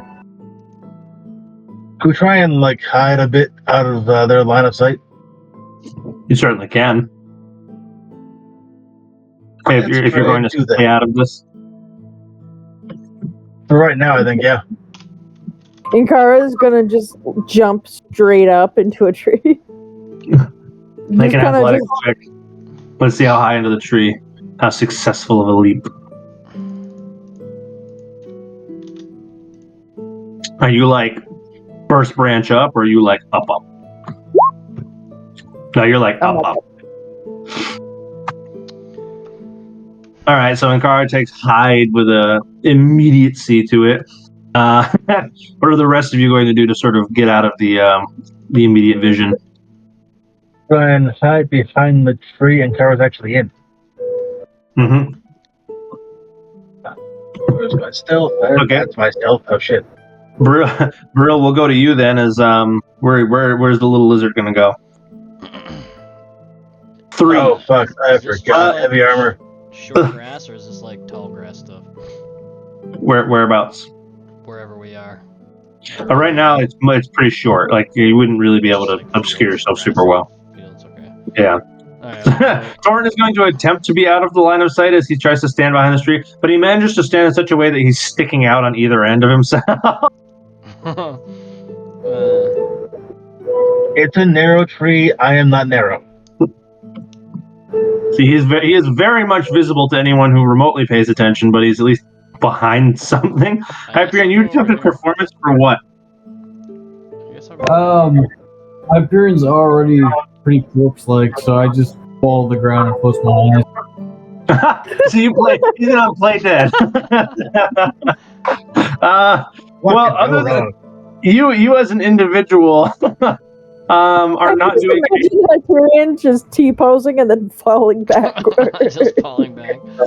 Save for the clanking of armor plates falling to the ground and the cart that is now there that was not there before. You are a relatively convincing corpse. And then Brill, your little lizard ass is just gonna try and tuck into the foliage, kind of like Torin, but we'll see if more successfully. That wouldn't take much. Brill, let's see how good are you at obscuring yourself. Because at the moment, what we have is one person who's successfully obscured themselves. And one who has adopted a different strategy somewhat successfully. So what are you going to do, Brill? You want to make a stealth check? Yeah, I guess. I'm gonna try to go over with these trees, Nope. Let's see. Well, Brill is not, like, super good at hiding, but he doesn't do as bad. That's bad. If you look around in the trees, you can pretty quickly see the lizard shape and the little spinning stuff on his staff kind of sticking out. But he's at least not immediately out in the open any longer. That's exactly what's I'm not. That's how Doran is hiding at the moment. I'm not here. So as you guys adopt your stance, for a brief moment, one of them kind of glances in your direction, but he's immediately yelled at, so he doesn't really inspect. You can see both of them kind of walk back from each other a little bit, and there's this very loud whistle. And they put their, the fingers under the tongue, got a very loud whistle, and this horde of hidden goblins just comes running out from all over the place, as this just turns into a massive clusterfuck. Oh shit! Chloe. I'm glad Type- we waited. That's How's Hyperion walking and then just stealthing. That's what I Spawn. imagine. Just Perfect. undead ragdoll bodies. Perfectly hidden, as all things should be. So yeah, this just... And so, there are a couple of actions you can take here.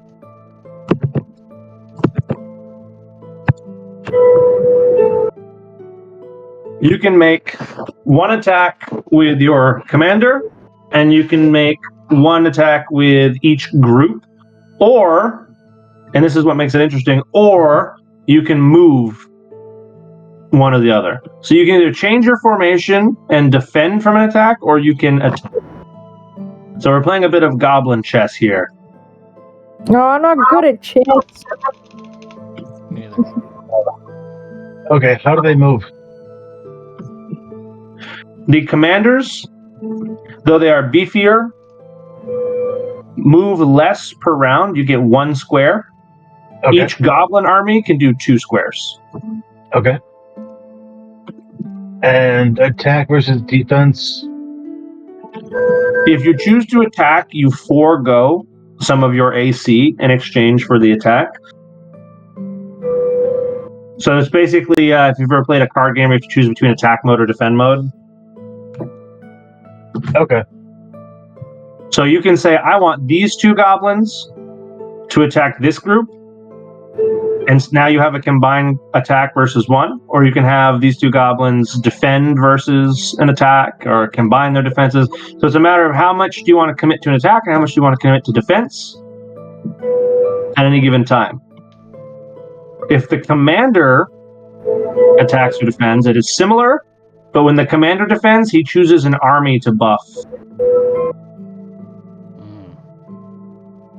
Okay. So those are your stratagems that you can employ.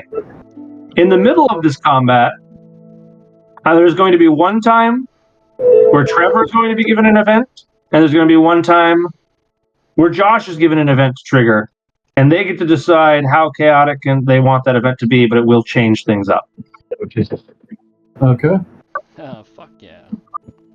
So we're going to start with an initiative roll, just a flat d20, because there's so much going on and so many factors in play. One from Inkara, one from Torin, or one from Kennedy, one from Sean. We'll see which army is going to make the first move. Fuck.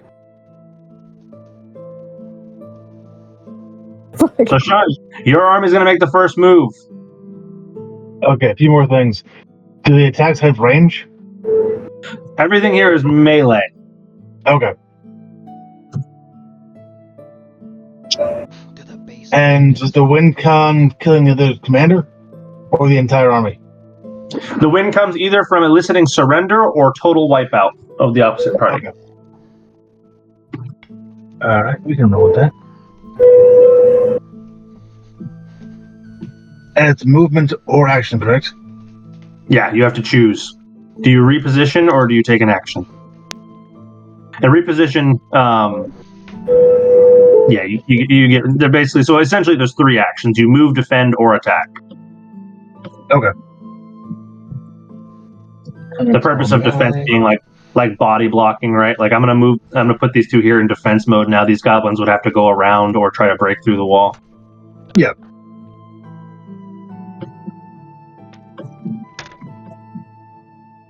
So, choose one of 3 actions for each of your characters. Fantastic. So that we're gonna do some moves. Oh, he's just going full right now. Oh, no one can actually move and attack right now. So that's true. So you're going full blitzkrieg right now, just getting in there like defend. Are you going to leave your commander there and have him apply a buff, or move the commander as well? Can they share squares? They cannot. So they're just like a token. They have their own individual. But he can apply a buff to anyone he can reach. So any of these. Is the buff only attack or defense? Correct. Okay. And how long will the buff last for? Until your next use of it. So either until your next turn because of defense, or until you attack and attempt to use the attack buff. Okay. He's going to buff this guy to attack. Buff him with attack. So here's what we're going to do to remember that. I'm going to tint that goblin red. That one is getting ready to do a massive attack. All right. Kennedy, you're up. Is it? Shit. We got interactive war battle going on here. That's pretty cool. Yeah, I am Scout Hunter. This is nice. Adding some neat things in. I hate this because I don't know what I'm fucking doing. Well, Kennedy, just put your big guy right in front of my red guy. Like, right there. It's a Put him great here so I can strategy. win.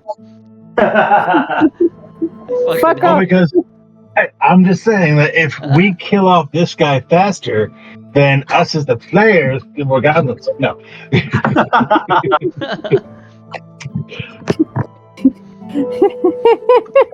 No. The competitive side in her is outweighing the confused side.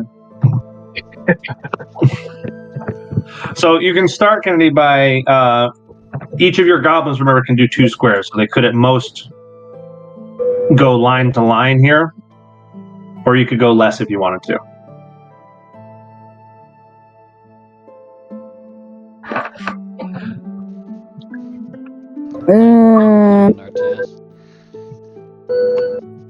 RPG RTS. See, this initial standoff is one of the big moments. It's like this is one of those things in strategy games. It's like, all right, well, who's gonna make the first contact? Like, That's funny because I used to play StarCraft with a group of friends, would be like 8 of us, and I would usually end up, for some reason, they'd decide to attack me first, and I'd somehow like sneak away like an SCV, and I'd go to like an island and I'd just build like 40 fucking battle cruisers, and then as they're killing each other, I just fly and just wreck them.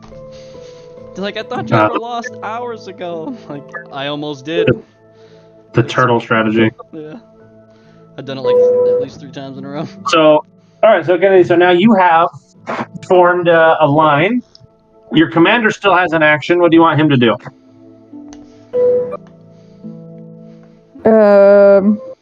Have him buff this. Where did you move your command? No, I think you just left him. You want to buff this one? Yes. Okay, with attack or defense? Oh, shit. This is... Damn, I forgot I could choose. I thought it was just attack. I'll just do this one then for defense. You're going to put that one in defensive mode. All right. So this goblin is going to get tinted blue to denote that he is in defensive mode.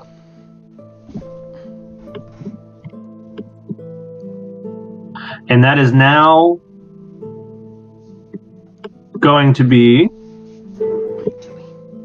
the end of your turn, I think. Yeah, everyone's done something. So we're headed back over to Sean. So Sean, now it is up to you what you wish to do. Your red goblin will keep his attack buff until he makes an attempt to use it. Now, can my commander support somebody else as well? Yes. You have buffed this one for the time being until he attempts to use that buff. Okay, awesome.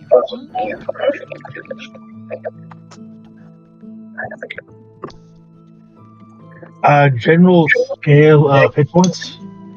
Like, how many hits can my guys take before they're like dead? It depends on a lot of things. Did he take a buff hit with no defense buff up? Did he take a hit with a defense buff up? A normal hit with a defense buff up? We're going to put it in this way, right? We'll say each horde is capable of surviving X number of hits, right? Yeah. And then the red getting hit with no defense up or failing to defend yourself from a red attack is double damage. Blue makes it half. Okay. But if you want a rough number, I have it written as each goblin horde is worth 4. Yep. Okay. This is the fact you gotta move, but you can't move and attack is interesting. So you have to be very. Actually, I should just go ahead and I should just go ahead and write that on each one so you can actually see how much health they have. It'll be easier that way. I'll do that now. So there's less for you to keep track of in your head. Nice, thank you. All right. And then the commander I have assigned a beefy amount of health because he can get ganged up on and shit. Who would do a thing like that?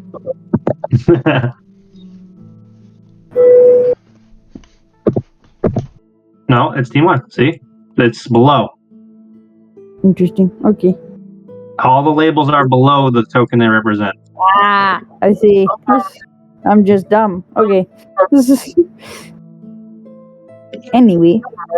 So is that end of turn? Yeah. Okay. With 2 turns elapsed, does Trevor or Josh want to make an action here? As Hyperion or Brutal? No, as in which of you wants to influence this war? Go for it.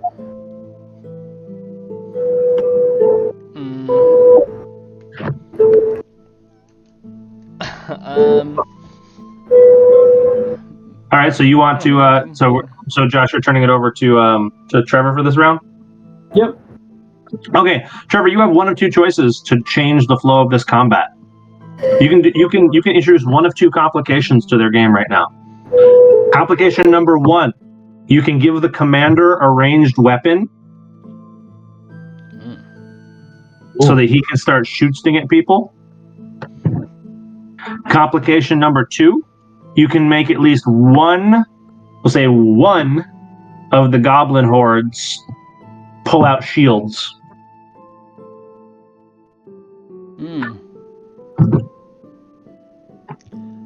Commander would lose their melee weapon, correct? Or they just get ranged? The commander would turn in their sword in exchange for a bow, yeah. So the commander becomes a ranged unit, or one horde of goblins becomes tank?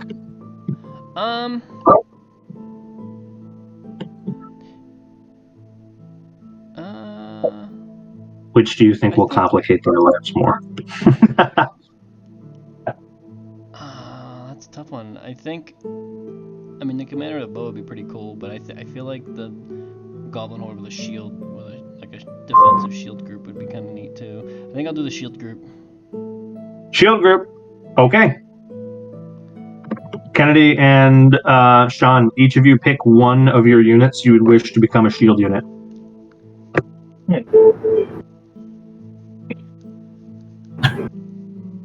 Now, would that impact their attack roll, or is it make the defense stronger? It's just going to make them beefy. Yeah, so harder to take out. That particular unit will become harder to hurt. This one. This guy. All right, you pick. All right, so let me do this here. So you pick this one at the top, so he becomes shield, and you pick this one next to the commander. He becomes shield. So those 2 have jumped now to 15 AC. Joe right here.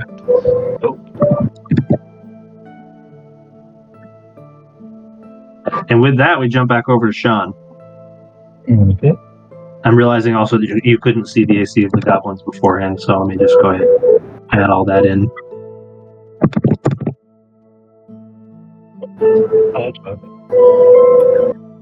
There we go.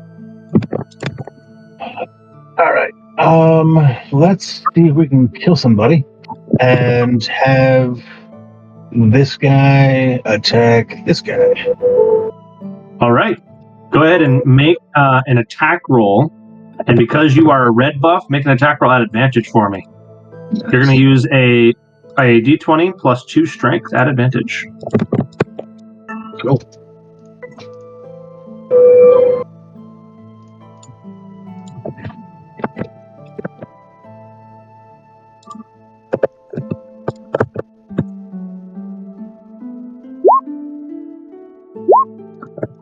Fantastic. The advantage didn't change anything, but what it did do is make you hit. And with the buff going on here, we have one of two outcomes. Okay. So you can choose to take the hit and just hit him and lose your buff now. Or do you not want to consume the buff?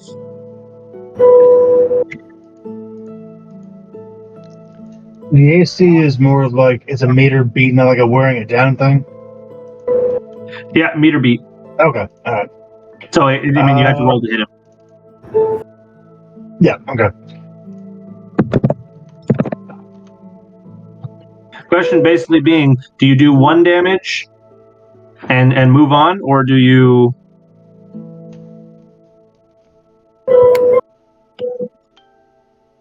go for the 2? Okay, even though he's not defended, it's only 2. Okay. Then Yeah, let's go for 2. Taking 2. All right. Kennedy, one of your goblins is massacred, losing half of its fighting potential. What else?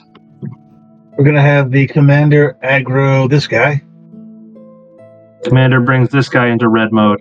Fantastic. and then he attacks the same guy.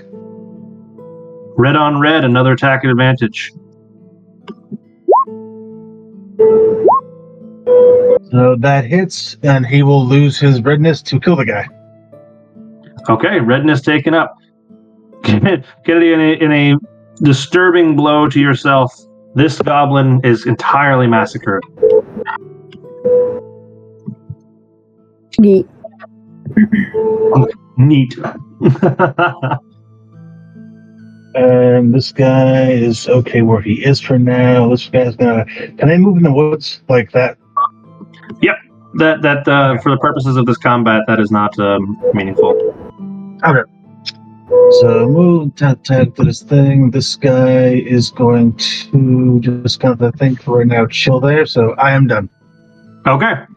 So, Kennedy, you are now up. One of your goblins was consumed by a multi-attack last turn. It is now your play. Okay. I am going to attack on the guy. Now, a mechanic that got silently happened there that I will just highlight because I don't know if it was entirely clear. Red, two goblins in full aggro mode. Red on red equaled advantage to the attacker. Blue on blue would have a similar effect, but the opposite. Okay.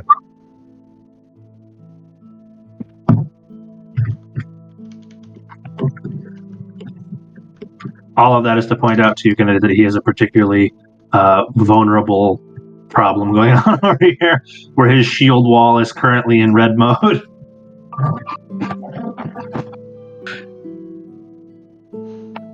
So I'm confused. Is he a problem or is he not a problem? Oh, he's a fucking problem. Boy. But what is...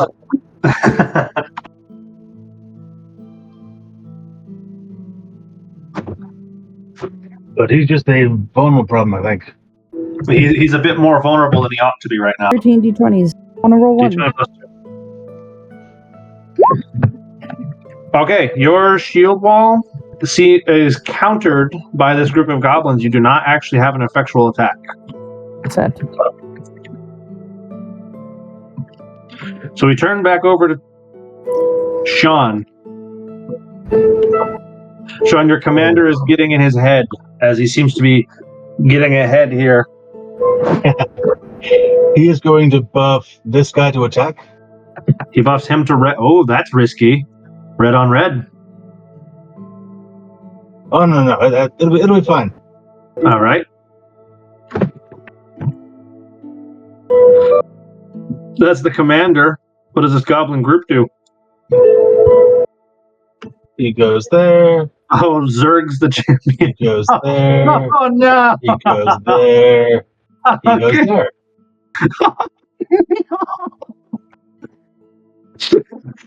You just got put in checkmate. I'm so sorry. I didn't even see that happen. Welcome. All right. Well, that turns us back over to Kennedy. You're up.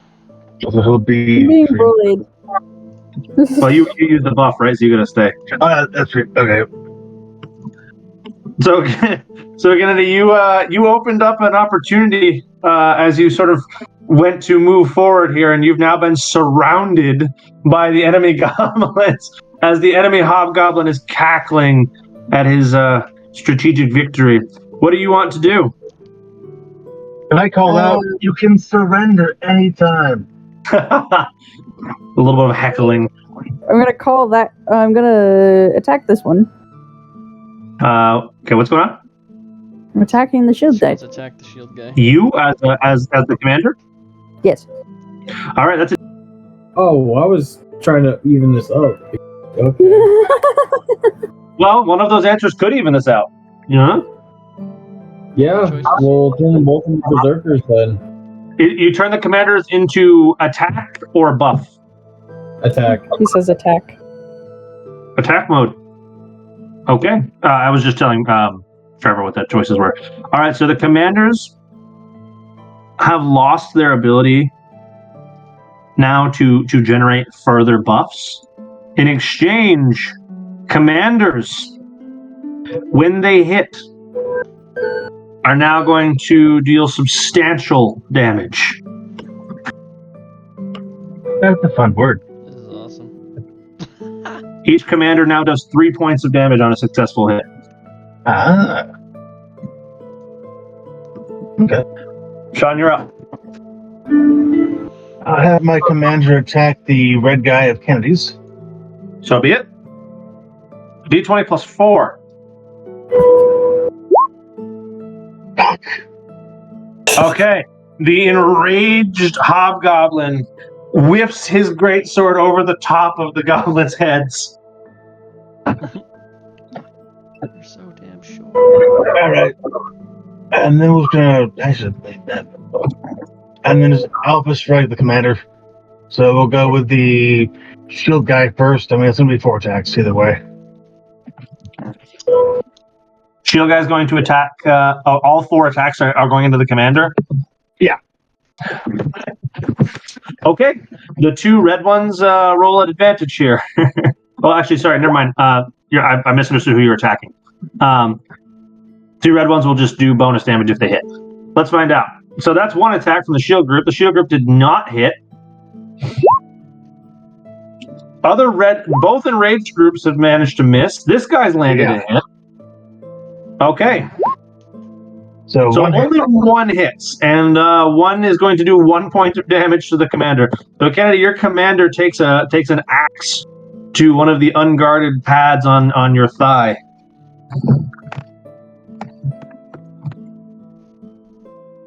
Okay. Yep. And then I'm done. So be it. A very aggro turn. Kennedy, you're up. Can I attack this one at advantage? At advantage, no. Aw, but he's surrounded. Just remember, this does not represent a single unit. Shit. I'll attempt to attack these guys then. Okay. 4. Shit. Double shit. His commanders can't hit. The commanders are well. Hers did once, but since it adopted the great sword, Do they get it's not reckless managed. attack? Not yet. All three of them are gonna go for this one. Everybody who can roll, you're just gonna That'll do it. pile on. Wow. That's a good time for that. Oh, shit. Okay, There goes my shield, dude. that was your shield dude doing an attack. Oh my god! All right, Oh, so man. assuming that was the blue one, right? Yes. Both of those crits are worth 2 points of damage, so this one's already gone. Okay, sweet. So who does the red one want to do? Attack the commander. If you roll a 30, What? Not I roll call, 20s. What the I call hacks. What's Jesus. happening again? And you're consuming your red buff to do 2 damage to the commander? Sure. Okay. So this one goes back to unbuffed status.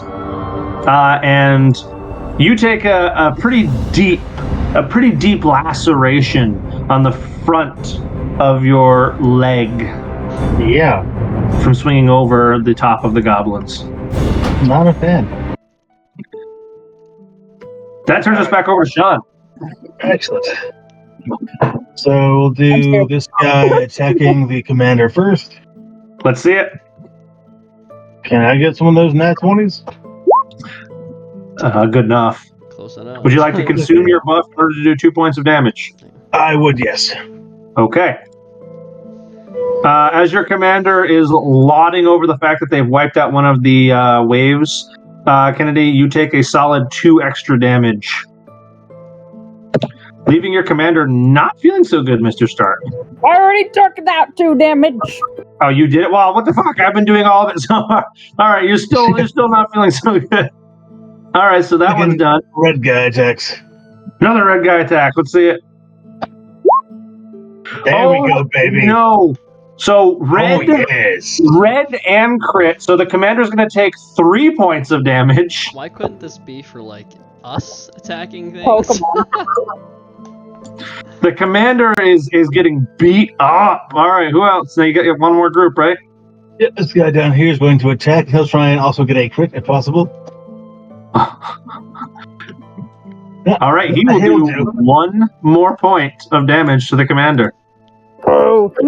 leaving the commander on death's door. Yep. All right, And then this my one we commander is going to eliminated. back the hell up. Your commander's going to get out of there. All right. I say again, you can still surrender. You don't have to die. Kennedy, your bleeding and wounded commander is offered an opportunity to surrender. I didn't hear no bell. As the still quite healthy and thus far winning the combat commander goes, so be it. It is now your turn, Kennedy. These two are gonna switch. Okay, so they're both using their turn to move. So be it. So this one and this one have now taken their turn. So you have 2 That more. guy's gonna attack. This guy's going to attack. Okay. And did he attack this group here? Yes. All right, so he'll hit that group for 1 point of damage. And then my top guy will attack. This guy will attack this group. All right. Yeah. Let's see it. Okay, and another 1 point of damage. 2 turns have elapsed. This time I will need both Josh and Trevor to sow some chaos. Where's the mate? Where's the elders? The village elders? I want each of you to roll me a d4. Real quick. Fuck yeah. Reinforcements? Yeah, I was just gonna say reinforcements. Oh! Oh my god! Okay. Is this our surprise attacks we get for all of us when we attack them? Which one of you wants to be team 1? Which one of you wants to be team 2? We'll be team 2. All right. I don't know who's what team. 2? I'm team Trevor? 1. Trevor took team 1. Josh takes I'm team two. All right, so which one of you wants to take Sean? Which one of you wants to take Kennedy? Wow. I'll take Kennedy. Okay, each of you rolled 2 HP. Add 2 HP to any of their units against their will. Which of the units? We'll start with you, Trevor. Which unit on Team 1 do you want to add 2 health to? And if it affects your decision, this can overheal. This is Torrent stuff, right? Yeah, I'm Team 1. Okay. Mm-hmm. And you're looking toward. All your guys are looking towards the left, right? Yep. Correct. All right.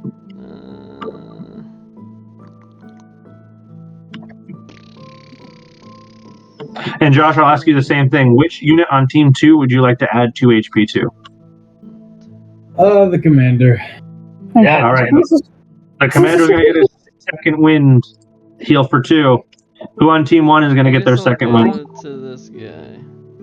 This guy is now not only on his second wind, but feeling immensely powerful. He's healed up to 5 HP.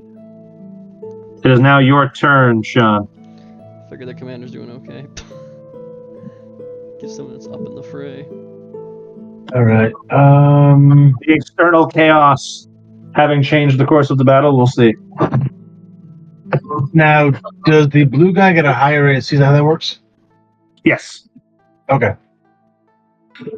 Well, technically, a higher AC, really, you're rolling attacks on him at disadvantage. This is some fun shit. Well, disadvantage versus the higher AC is a different thing entirely. Okay. They are different. They are different things. He's harder to hit, is really what I'm going on about. Okay. But he can only do that one. The reason it's different is because he can only do it once. So if he consumes the buff. Yeah. Well, let's try and just knock his ass out. All right, you're going to swing on the blue guy? Kennedy, do you want the blue guy to use his buff or no? Nah. All right, so swing on him with a normal hit.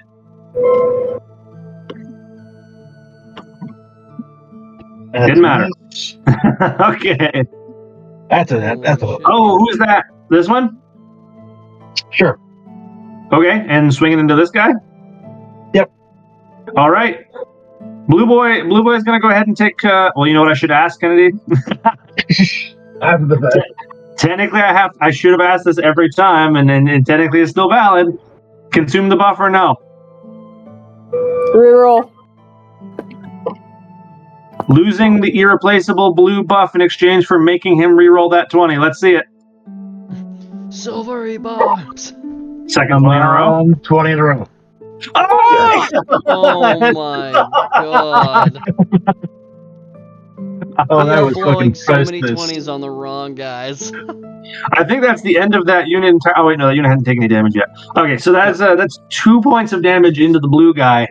Yep. I have one more attack at him. Holy shit, dude. Look at all Can these I get a fucking third 20s, 20? dude. Swear to God. Oh, that's about a bitch. One, Seems about right. 4, 5. 5 And in the last 10 rolls. It's a lot of crits going on around here right now. My Yeah. God. let's have my commander back up some more. All right, your commander's just getting the hell out of there. I Okay. can't buff my guys now, so having him kind of flee is not really a bad choice, I think, but I am done, so Kennedy, have at it. But he's also your biggest batter, so it's a trade-off. True. Kennedy, you're up. Okay. Run away. Come to me. Come to me. Okay. 1v1 me, bitch. I'm gonna attack this one. Okay, with, I'm assuming, the guy here. Fucking game. Fuck. That is not enough to hit the shield wall. The shields actually come into play, blocking your attack. 1v1 me. It's like Game of Thrones where he's like, let's have 1v1, no one has to die. This one is not able to cause meaningful harm. This one, I'm assuming, swinging into that group. Okay. So you swing into that group, causing 1 point of damage. Okay. And then your commander. He Ain't going. that shit. He's just going to chill. Commander's going to pass. Okay. So brave, so honorable. Sean, you're up. Let's have the shields wall attack the guy in the middle again.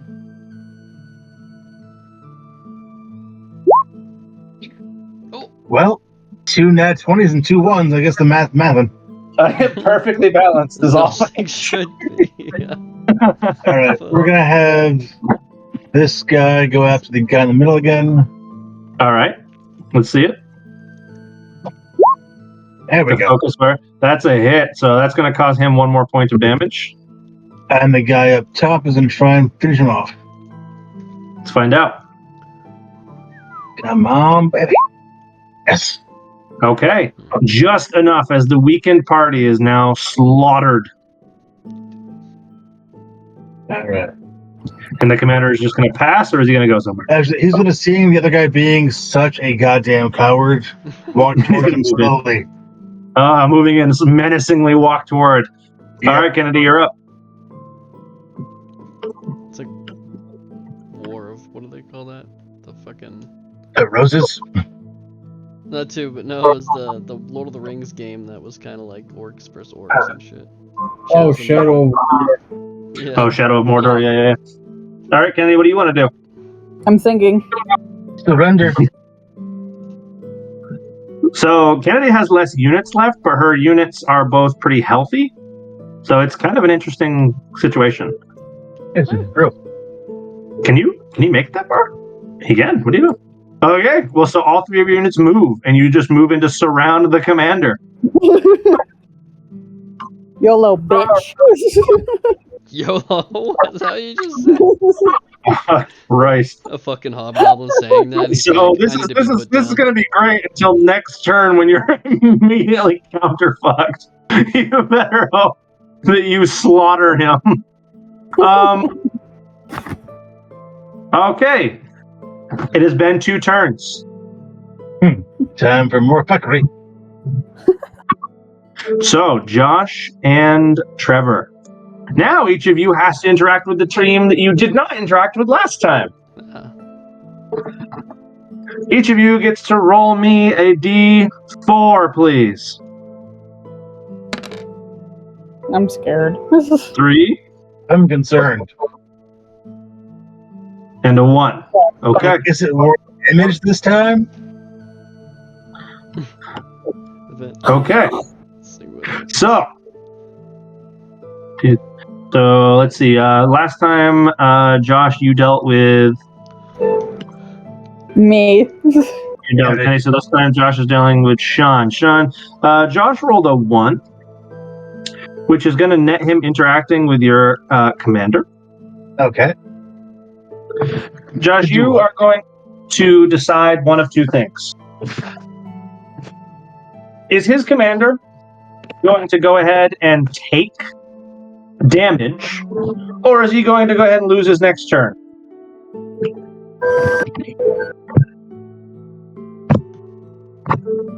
I'm gonna say he's gonna lose his mind. Okay. Holy Fatigue fuck. Sean's commander. And then, Trevor, you're dealing with Kennedy. You have rolled to interact with her shield wall. Is her shield wall either A, going to lose its protective status, or B, lose its next turn? Shield wall like this guy? Yep. He's either going to lose his shield, or he's going to lose his next turn.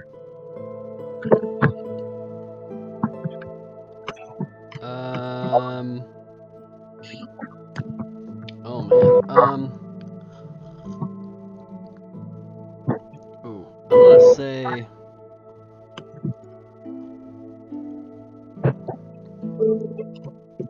Oh, that's a tough one. I'm not on any side. I'm gonna say. I mean, the best thing is, no matter who wins here, we get goblin bites. Yeah. But there really is no downside for us. Right. This is interesting. I like this. I don't know why I'm even trying to think as if I'm actually playing.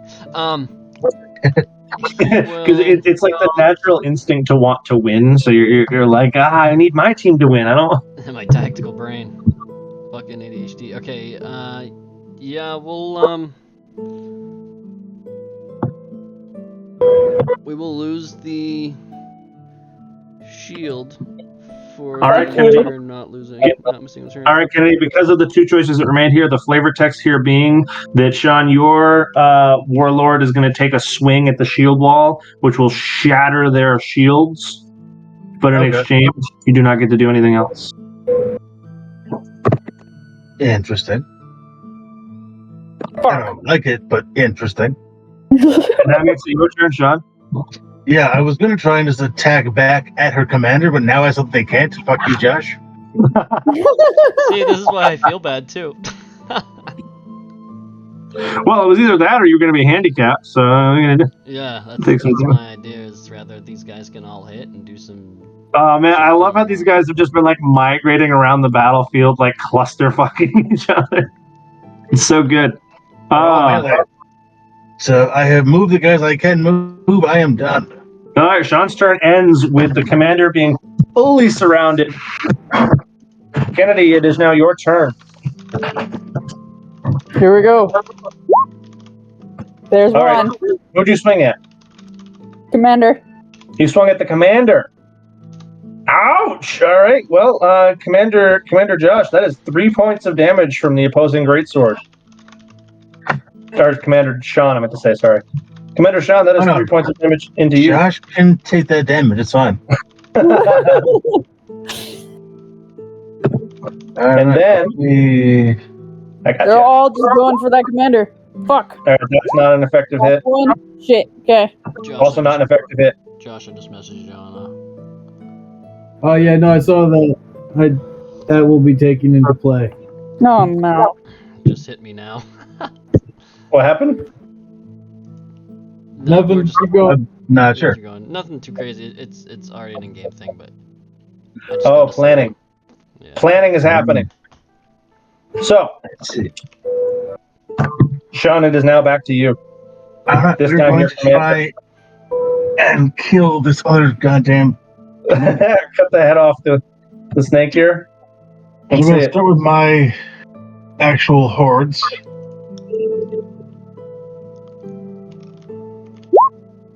That's a minute. God damn it. Half a hit. Oh, no. You want to just roll all three and we'll combine the damage? Sure. I'm assuming, yeah, they're attacking. So only one did damage. So from behind you, Kennedy, your commander's going to take 2 points of damage. Okay. And you have a commander turn, Sean. And he's going to take the, smarter route of backing the fuck up. Oh, he's just going to get the fuck out of there. All right. Well, if he misses that attack, he could then potentially die. You don't want to balls out, walls out here? Not really. All right, Kennedy, Because you're up. right now, she cannot get the commander out of one of my guys' range. Yep, that's true. Kennedy, you're up. What do you want to do? All right. This is a very precarious situation. I am. Yeah. I'll just turn around and start attacking them, I guess. And you're like, you can't kill me if you're dead. Well, commander Right. missed. We all miss. Doesn't Oh, no. matter. Oh, no. I love it. All right, so we're going to see if we can kill off the commander again. Or is it round 2? It has been 2 turns. God damn it. Chaos to be sowed. Josh, you are now on Kennedy's parole. And Trevor, you are once again on Sean's parole. I need each of you to roll me a d6. Oh, Lord. It comes a third party. 1, Fuck's sake.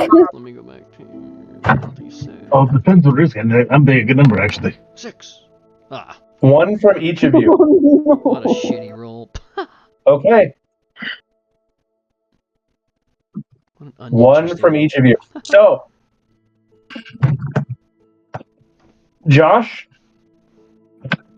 you get to pick, as you are once again on Kennedy's parole, pick one of Kennedy's units that's going to just drop dead right now. Oh my god. Oh god. Oh god. I don't have Commander. any. The commander. The commander is going to succumb to his bleeding, What? and that is the end of the commander. Oh, Trevor, pick one of Why would you Sean's do that to me? units to just drop dead right now. what the f- Commander, I'm do my it. commander. Should we Even just kill the Steven. commanders off? Even No. Steven. I must win, damn it. Do not rob me. Do not rob me of my victory. But draws are my favorite. We have to kill them. You killed my commander. You're supposed to be on my team this round, you fucking cunt.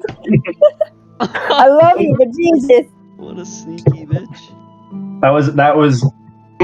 Oh, chef's kiss. Could not have been a better use of that. Damn.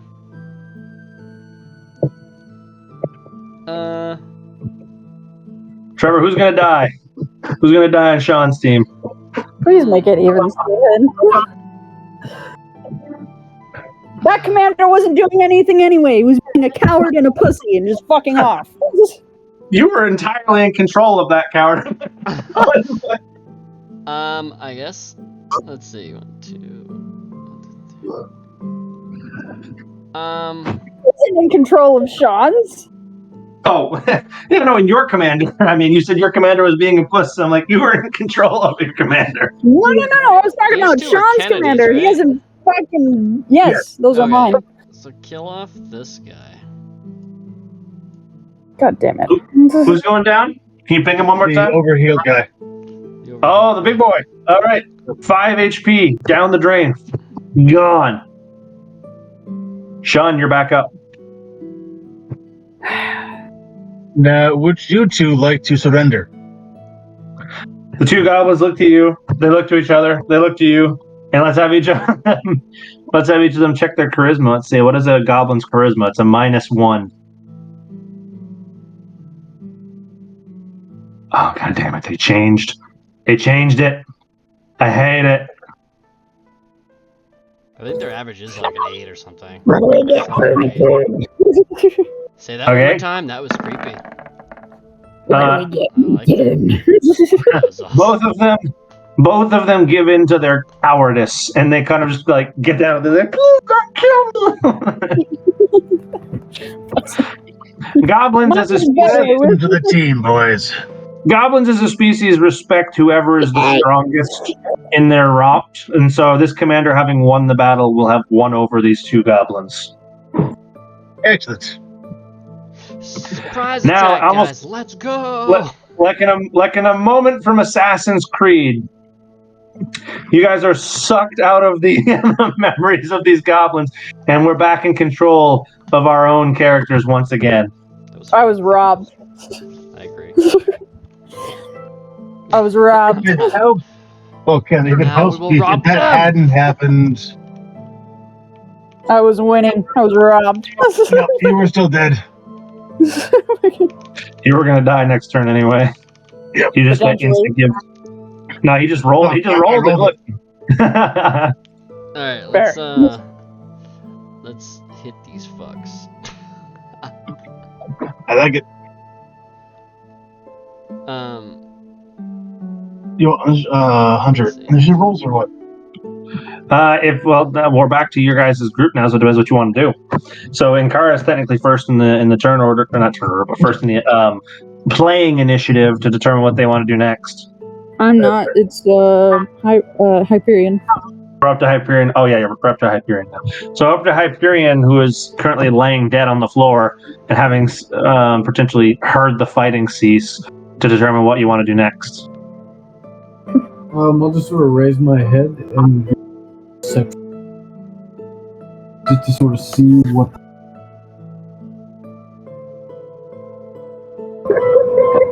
I'm imagining this. So, Hyperion, you try to like just kind of tilt your head to see what's going on, and you guys, all the rest of you hear this like creaking sound as he goes to tilt his head, and his armor settles again. And he's like now just laying on his side, looking toward the direction. And Hyperion, you find that with your helmet kind of settling off to the side, you can't see anything. Lovely. We just hear Hyperion. It took so long, it's nighttime. We've been laying here for so long. Alright. So we doing this? You ready? Are we attacking them? Is that what's happening? Yeah. I'm about to fucking dump this cauldron of brew all over these fucks. Yeah. I don't like that statement. Oh, It sounds unsettling. Tasha's caustic brew. Okay. Oh, shit, you were literal. Fuckers. So we just all agreed that we're just going to go in.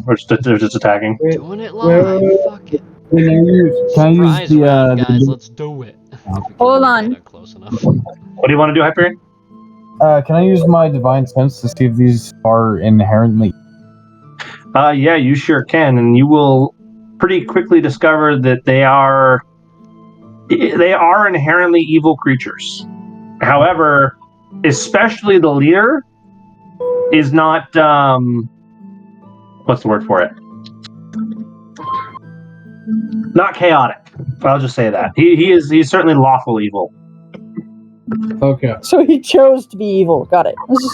No, that's not. The lawful evil is not they chose to be evil. The lawful evil means they don't abide by like the ethics that you would consider good, but that they have a code that they do live by. Like, I'm gonna snipe that. I mean, to be fair, he did offer surrender multiple times as an alternative to slaughter. Like, I don't know. That- I would kind of consider Venus in our game as like, maybe chaotic evil, because he's kind of like a wild, literally. Yeah, that's chaotic evil. That's just destruction for destruction's sake. Yeah. And Terra, I would guess, would probably be in between lawful evil and lawful neutral. But I don't know. We don't know him. Terra's a good example of lawful. Yeah. He's got a code. He could have killed you all if he wanted to. He's got a code he lives by. So are we attacking them or are we letting them pass? Because if These these fuckers guys are close to extinction, it's kind of sad. Just saying. Well, they also Are you would, being I assume, sappy like, to kind the of. goblins? Somebody take note. They aren't even real, Kennedy. Never heard of this in my lifetime. I mean, we can. I'm just saying. If they're close to extinction. And they are evil.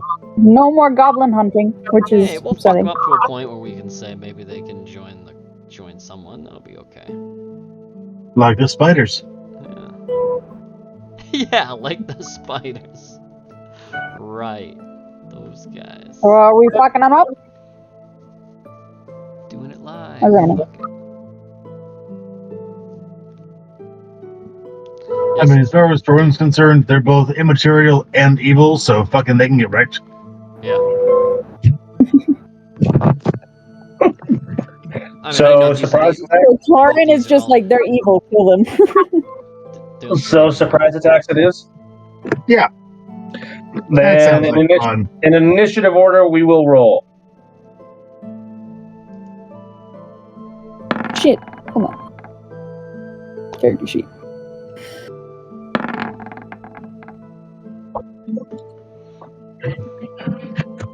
The goblins rolled a 5.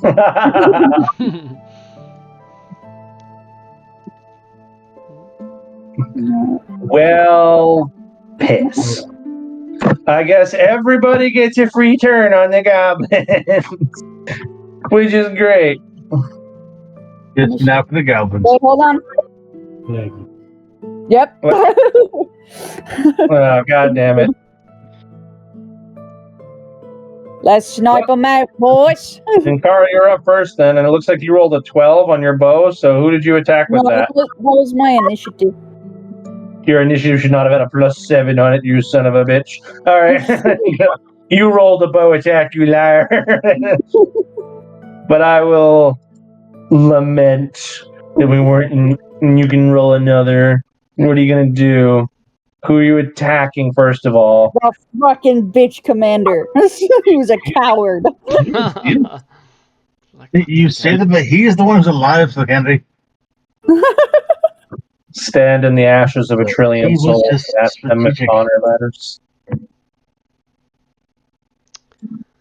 There's some mass effect for you. 18's enough to hit. Mhm. D10. Shit. Nice. Nice.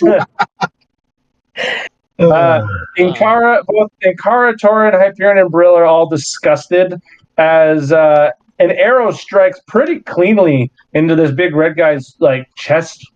But you can see, like, right as it starts to penetrate him and sort of cause him harm, he sort of grabs it and he looks in the direction of Ankara. I'm in a tree. He can't see me.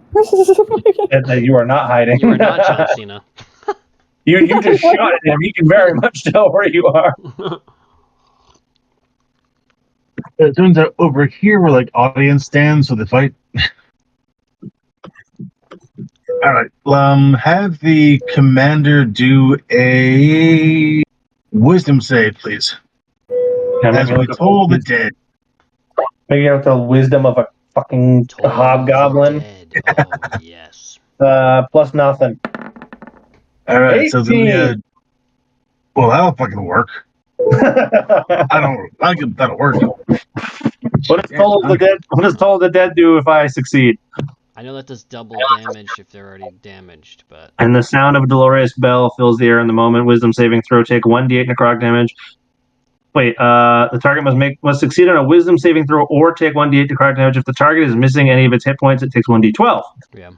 So if it succeeds, it takes nothing. Fantastic. Yeah. So he's just like, I hear your bell and I don't care. Brill, you're up. Brill's gonna be like, that's necromancy. If this hobgoblin gets anywhere close to one of you, you're so fucked. Oh, that's true. Oh, man. Let me open. I had to reload, so let me open up my... Hyperion is the only one who wants to fuck with that great sword. That is correct. Alright, I'm gonna, fuck, let me go check these spells real quick. Speaking of Hyperion, be thinking about what you want to do, because you're up next. Yep. And you are mostly a melee-oriented character. Well, he's prone, so he's gonna have to use his turn getting up. Hey, Yeah, we're not counting the prone as being part of the combat. I'm assuming when you guys were discussing the prospect of attacking them is when he will have had time to get up. He's still laying on the ground. I don't know about this, guys. Alright, so what I'm gonna do is I'm gonna, I'd be 60 feet Yeah. from him, so let me see my distance. I'm picturing Hyperion, bad horse, bad horse, bad I'm horse. gonna try to hit the... So, yeah, you're asking me something. What's up, Joe? I need to be at least 60 feet from him. do Oh, I absorb souls in exactly combat? 60 feet.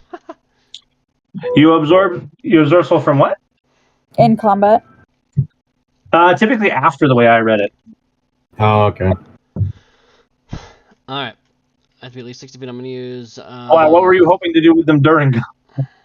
If I could just keep whacking them with one hit, so I could just divine smiting everything. Well, you can't get your spell slots back mid-combat, though. Okay. Because it takes a short rest, which is an hour.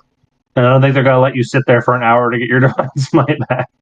Well, the short rest don't need that back. I need soul. Yeah, but you need souls in order to heal, but the souls are consumed during the rest. Like, the way it's worded is, you work just like every other character where rests restore your resources, but you can only take a rest if you have souls. Gotcha, okay. Alright, so con save for the 60 feet, con save on the commander. On the commander, you can reach him with that. Jesus Christ, you guys are brutal. I didn't even realize I was at exact distance. I haven't even moved. Perfect. You guys are fucking mean. We have Oh hurt my no God. one yet. I think that might Yes. Let me check. He passed. So I think.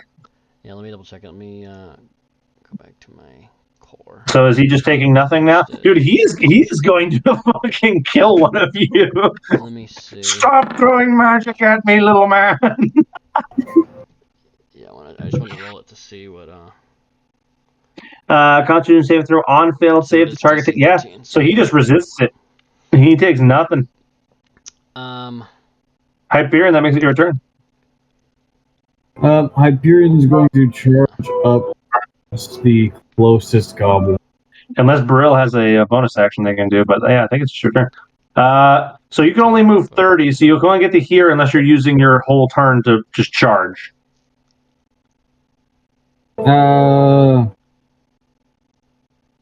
Yeah, actually, I'll get to you first. Because you can dash, which is an action. You just use your action to do it. Right. And then I have a javelin. No. So you're gonna move attack the hobgoblin. Yuck a javelin Roll at that him. shit. Are you gonna try and yuck a javelin at the hobgoblin? I might. Hang on, I gotta see if I have one. Look, his AC You is do. You have 16. the bone javelin. You have the bone javelin from that I gave Bro. you. Correct, yeah. Alright, so I huck a javelin. Huck the javelin. All right, the javelin. Go ahead and make me a javelin attack. Time for Which a I match one, Josh. So I think it's gonna be a D20 plus half your strength. Was it? I think that's how javelins work. Proficiency plus, I think, full strength or Yeah, I think it's strength javelins. Because I think javelins get less of your strength modifier, but either way. Alrighty, so that would just be a flat D.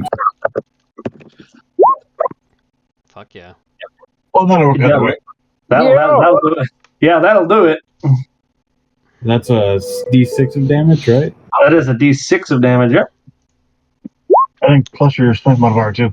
4. But 4 will get it done. Yeah, four will do it.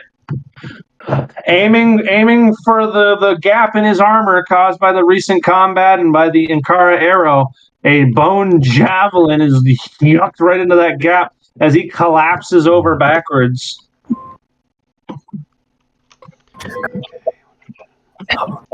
Oh, I wasn't aiming for that one. Oh, you weren't aiming for the. Who'd you throw it at? Don't worry about it. Don't worry about it. Let's He go. was aiming for this. He better pick Who'd you throw it at? I threw the it commander. You threw it at what? I threw it at the commander. You did. No, come on. Now let's hear it. You weren't aiming for him. Who'd you throw it at? The hobgoblin directly in front of me. I just thunder cunted it through his chest. Oh, Jesus Christ. That's perfectly valid. That's a perfectly valid course of action. Just annihilates this little goblin who's already injured from combat. It just goes in him and out the other side. He's like, oh, can we do a roll as a chance to hit this hit fucker this guy? too? Yeah. Perfectly masterful. You know what, mage. Hyperion, go ahead and roll me a d20 at go ahead and roll me at disadvantage. Let's see if you hit the one behind as well. Brilliant. All right. That's why I make masterful javelins with bone. Okay, so it veers off a little too much to hit the one behind, but it's pretty close. Nice try. Still good. Go grab that shit and hit him again. That was still a worthy addition. Okay, well, with that said, the other three are going to look back at the hobgoblin, look at you, look at the spear that just went through him, and they hesitate for a moment as they're kind of weighing you up against the hobgoblin. And as he grasps his greatsword with both hands, they go, ah! And they all run forward. I suppose we're doing this live. Thorn calls out, "You can surrender."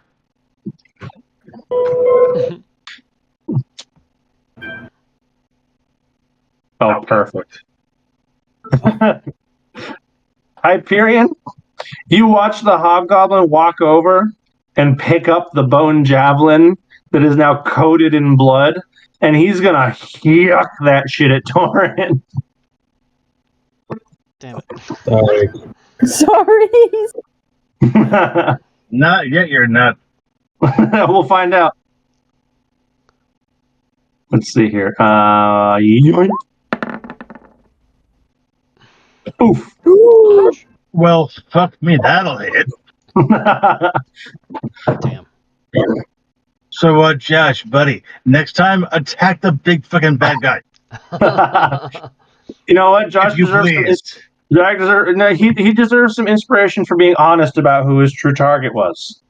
He's not Oh. playing a rogue.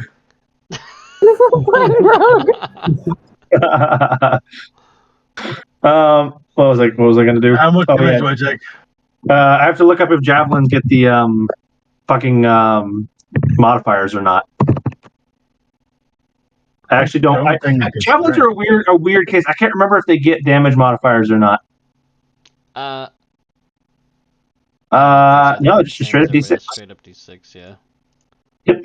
Unless Just you the have, D6. fire or frost or something attached to it or whatever. Fantastic. Jesus Christ. Torin, a bone javelin is buried in your shoulder, full blade width, for 6 points of damage. I'm gonna regret saying this possibly, Mhm. but javelins do actually get the strength modifier of the throw. They do? For damage? Yeah. Oh. Thrown. If a weapon is thrown properly, you can throw a weapon and make a ranged attack. If the weapon is a melee weapon, you can use the same ability modifier for the attack roll. Well, what do you know? So I'm taking more damage. You Make that. You get to make that 10 damage. Oh, yeah. Okay, that makes sense then. And Kara, you see this spearhead just poke out the back of Torin's shoulder, having like almost severed motor functions in one of his arms. Holy shit. You get to just watch. You can just get to watch this bloody spearhead poke out the back of his shoulder, like. Ah! I did read that for the reason I forgot that they. Yeah, fuck. And since that thing flew like 45 feet, he threw that thing at Mach Jesus. It hit with fucking force. Bro's like, I made that. Throw it back. So Hyperion, being this close, medic. Oh shit, that's me. Medic. So Inkara, you catch a little bit of the blood splatter from being, even though you're above, you're still behind Torin. Hyperion, you're just gonna hear the fucking yelp from the big man. And then Hyperion, you don't have time to dwell on that as the three goblins just start ganking you. Oh, thank God. Although none of them are able to hit you through your armor.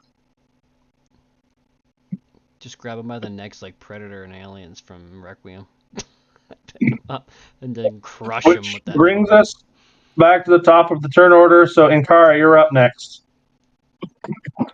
Or just hug Right. him, suck him into your your armor. So you know what I love about this interaction too, by the way, Oh, Torin? shit. Like, Torin was the one person who's like, you could just surrender if you want. And in response, he just fucking thunder cunted a javelin into your shoulder. Yeah. Surrendering is Right. no longer an option. Look how good this javelin's doing. Inkara said you. Inkara just screams, "You hurt my friend!" and then fires an arrow at the fucking commander. And this time it misses. No, His hits fucker her. is so short it goes right over his head. Whoops. So Inkara, you shot it. I missed that. I walked away for a second. Sorry. This fucking guy. Oh, you fucking shot the hobgoblin? I did. Fantastic. All right. So after being somewhat satisfied with himself for landing that spear throw, Torin, you see him sort of laughing and chuckling to himself as an arrow just catches him like right in the throat, and he's like, ah! I turned back. Good kitty. One, don't ever call me that again. Two, I got your back, brother. And then- Go ahead and show what? Okay. Let's see if the shielded guy can make a saving throw or not. What kind? Oh, let's go with hold that again. So that'll be a wisdom save. DC 15, please. Okay. Wisdom Dave incoming. And no. All right. He will take 4 damage. Okay. I'm just denoting all of this bullshit here. I haven't been taking good notes. 4 damage is actually going to just finish him off. 4 necrotic damage. That's the end of him. As this And then Torrens blaring- will back the fuck up. Okay, this blaring bell sound just causes his fucking ears to bleed, and he just falls down. Brill, you're up. I will attempt another frostbite on this guy, so that's a con save 13. Okay. I'm pretty sure I can reach it. Yeah. Con save of 13. God damn, I have to keep checking. Oh, piss! I closed the wrong tab. Now I gotta reopen this, go back to the goblins. What is a goblin constitution? It's a fucking nothing. Here we go. Fuck all. Oh, I get 9. nice. So that would be frostbite 1 die 6. What the fuck? I don't know what the fuck that'll do. Oh, you upcast that shit? No, I said level 1, but I don't know. Oh, so 1 point of cold Yeah, I guess so. to this one or this one? The one right in front of Hyperion. Right in front of Hyperion. The one right in front of Hyperion starts to develop frost on him, and Hyperion, that makes it your turn. I guess I get 0 next time? I don't know why it does. Does he go slower now, too? What's that? Does that guy like go slower next turn or something? For having pills? I think he did. I think there's some effect to it. I think he has disadvantage on his next attack. Yeah. His Yeah. next attack roll, yeah. Cool. Holy fucking crit. Okay. Frosty boy. Good job, babe. Chill, So, kind of irrelevant which one you attacked here. You can just tell me which one is dead now. The one on the right just got ripped. Immediately decapitates the goblin on the right.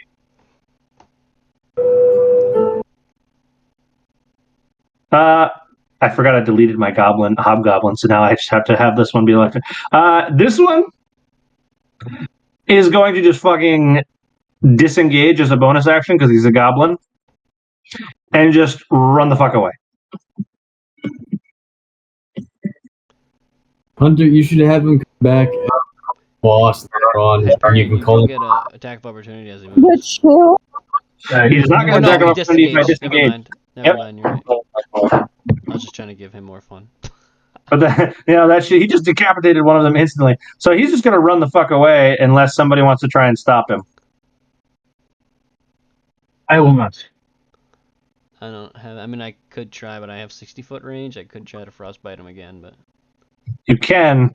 All of you, I think, can reach him. Well, at least you two can. 60 feet.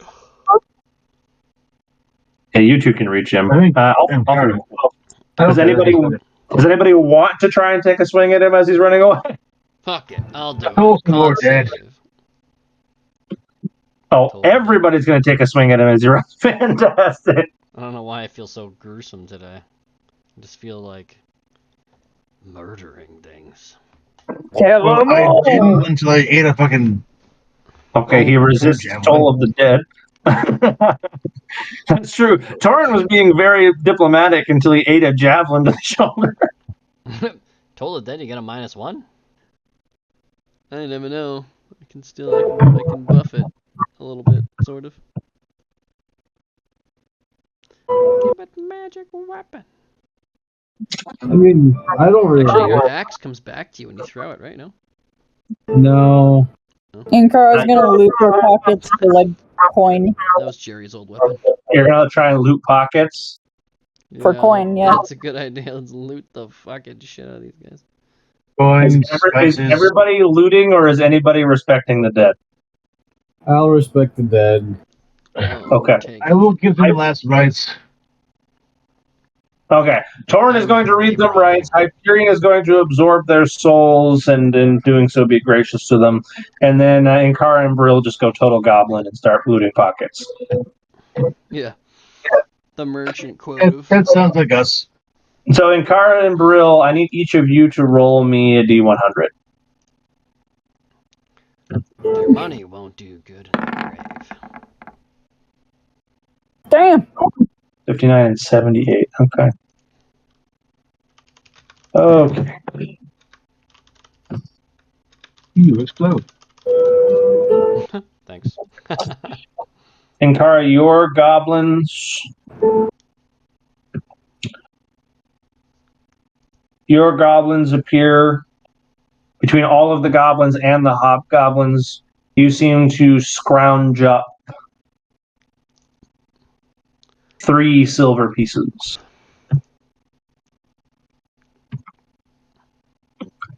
And Brill, you scrounge 5 silver pieces. Your valuables won't do you good in the grave. Torin, you say respects to all but the one fucker who caused your shoulder wounds. No, he gets them too. Just He gets some super begrudging rights. Fair enough. yeah. Okay. To these respectable warriors, and Hyperion, you feel your armor more than satiated. Over-satiated, in fact, by the abundance of soul energy on this battlefield. Lovely. We start loading them all into the cart now. You're not going to load them all onto the cart. You can carry like 4. Bring out your dead. And really only 2 if you take the hobgoblins. Oh, definitely take the hobgoblins.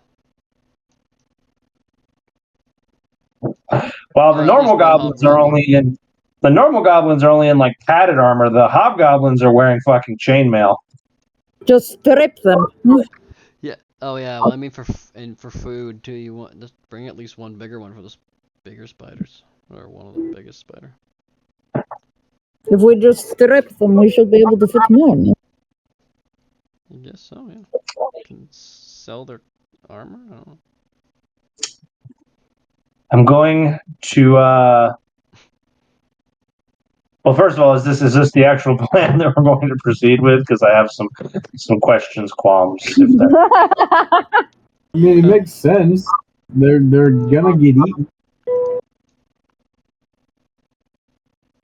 So we're kind of just getting the meat tender for the spiders. No pesky armor. Yeah. Plus, if we strip them of their armor, other supplies, we could potentially, it's less weight for us to carry back. And we could potentially add more goblins. Just to sound a little bit more macabre, is there a better body part for spiders to eat? Is there a favorite? Technically, yes.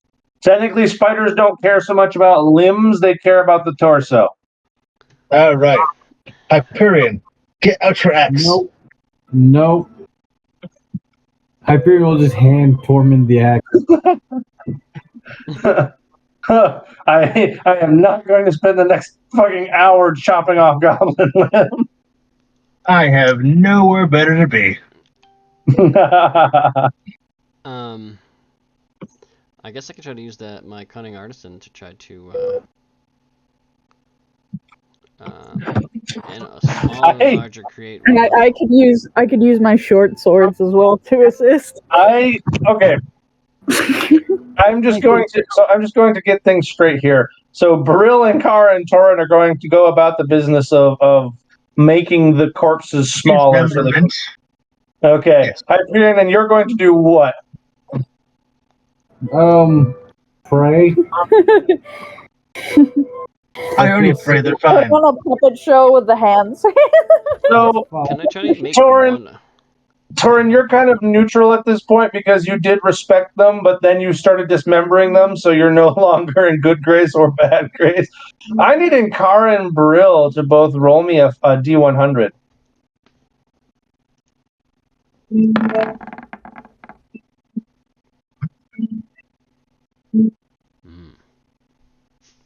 Getting there.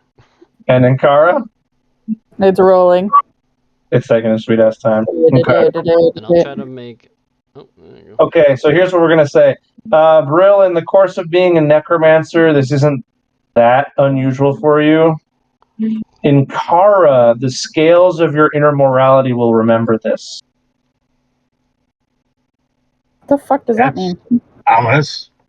I'm gonna also use my cunning artisan to make let's see, beast, construct, dragon, monstrosity, or plant creature, smaller, larger size, create one of the following items: shield, club, javelin, 1d4. I might make try to make 1d4 darts, or blow Out of what? needles. Out of these creatures. Part you can harvest bone and hide from the slain beast. So basically what I did for my javelins, once per... So these aren't beasts, to be fair, though. These are humanoids. I don't know if that changes your... let's see, let me double check. The slain beast, construct, dragon, monstrosity, or plant creature. You can't use a certain kind of bone. That feels weird. Yeah, I was gonna say it's gonna break their fingers off and make darts, but it doesn't. Yeah, if it's not a humanoid. I don't know if that. I don't know how that is supposed to work, but these technically are humanoids. Yeah, so never mind. I thought it was in there with humanoids, but yeah, it would be beast, construct, dragon, monstrosity. I'm gonna guess like claws and stuff was how you make like darts and shit or whatever they use. I'm assuming that was the intention. I mean, bones. I'm going to allow a survival check to do it. I will aid yeah, in that. last time I did it was with the owlbear, I think so. Well, the owlbear is a beast, so that makes sense. That's a beast, or monstrosity, the one. Or monstrosity, but still. Go ahead. So let's make a survival check, and let's see if you're going to be able to adapt the appendages. What kind of stuff? That's a bit terrible. So with Torin's advantage added, your best was a 6. So these bones are not as workable. Yeah. These guys fucking suck. That being said, next time, I think it's not such a more bone javelin for me. Torin, as the Joan Javelin is still probably buried in you. I'm going to take that out very slowly. This is excruciatingly painful. Yeah. You want me to freeze it up a little and cool it off? That probably would feel better, so yeah, if you wouldn't mind, that'd be great. Alright, I'll do a light frostbite. A frostbite without the intention of killing, yeah.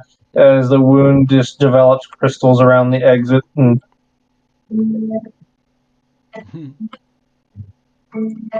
I'll pull it out and bring it back to Hyperion. This is yours, I think? Indeed it is, thank you. It's quite pointy. It has the blood of many on it now. I made it. You do good work. Now we have a problem. You may not. Go ahead. If we have a problem now. Mm-hmm. Firstly, Thorin, please heal yourself. You're bleeding profusely. It's only a flash mode. And then secondly, do spiders have a sense of smell? I don't think they do, but I have no real idea, actually. Are they attracted to blood? Because if so, you bleeding currently right now and being covered in blood could very well be a problem. They're not piranhas. I know spiders like that. Not piranha. Piranhas are cool as fuck. Hunter, I know that. You know that. And Kara?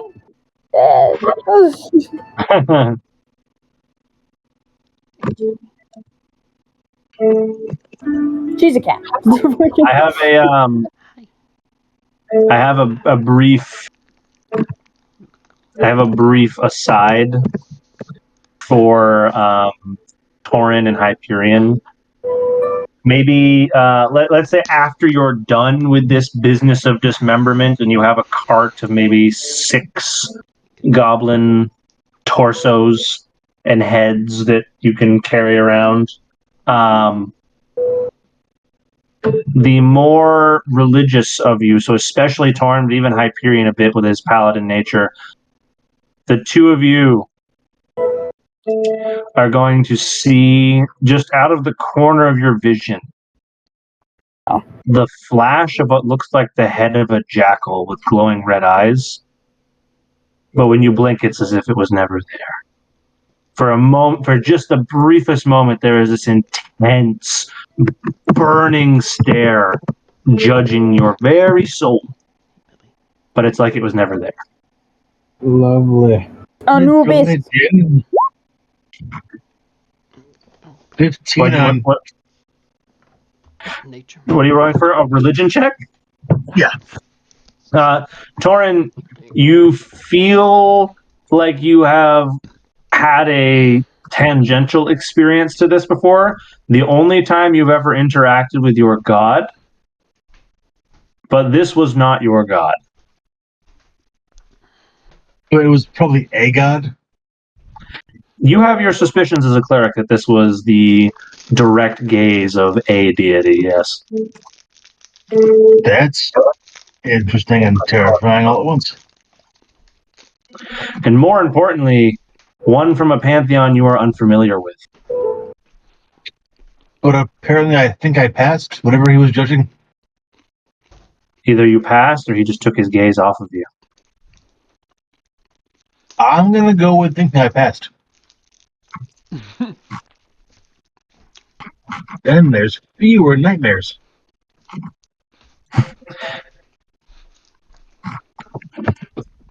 Yeah, that is the kind of thing that will haunt nightmares. So a god that I'm unfamiliar with has now looks at me and fucked off. Well, whether or not it's fucked off, it has noticed your presence now. It knows you exist. Whether that's for better or worse. We go find out. I wonder if Tempest might know who he is.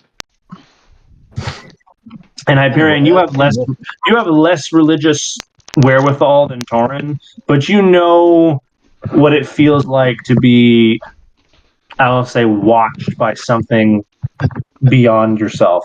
Usually that's fiendish in nature, but this felt much grander. Alrighty. So you just felt like you were being watched from like beyond your vision for just a moment. Gotcha. That's not good.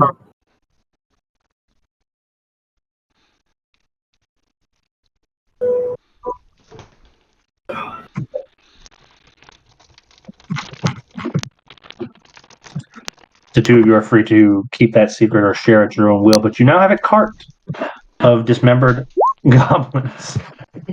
Alright, let's pull it. And I'm going to heal myself up a little bit. So I have stopped bleeding. Fantastic. You heal yourself to the point where there is now just a tender, shallow wound on either side of your shoulder. And can anybody cast mending? I fucking wish I could. This is gonna scar you. Well, I have a giant hole in my armor now. That's true. Ah, yes. I don't know if I have mending. I don't think I do. I wanted to get it at one point, but I didn't think. It's fine for now. I'll just Yeah, that we and then over. We have killed some goblins. And hobgoblins. So I think we are at the technical end of our session. I know Josh's time is limited since he has to get to bed for work. We can end it there and pick up next time with the cart of goblins to head to the spiders if we want. Sounds good. Okay. So that's We destroyed an entire race of people. There's Yeah, that's probably what more somewhere else. Like to the west.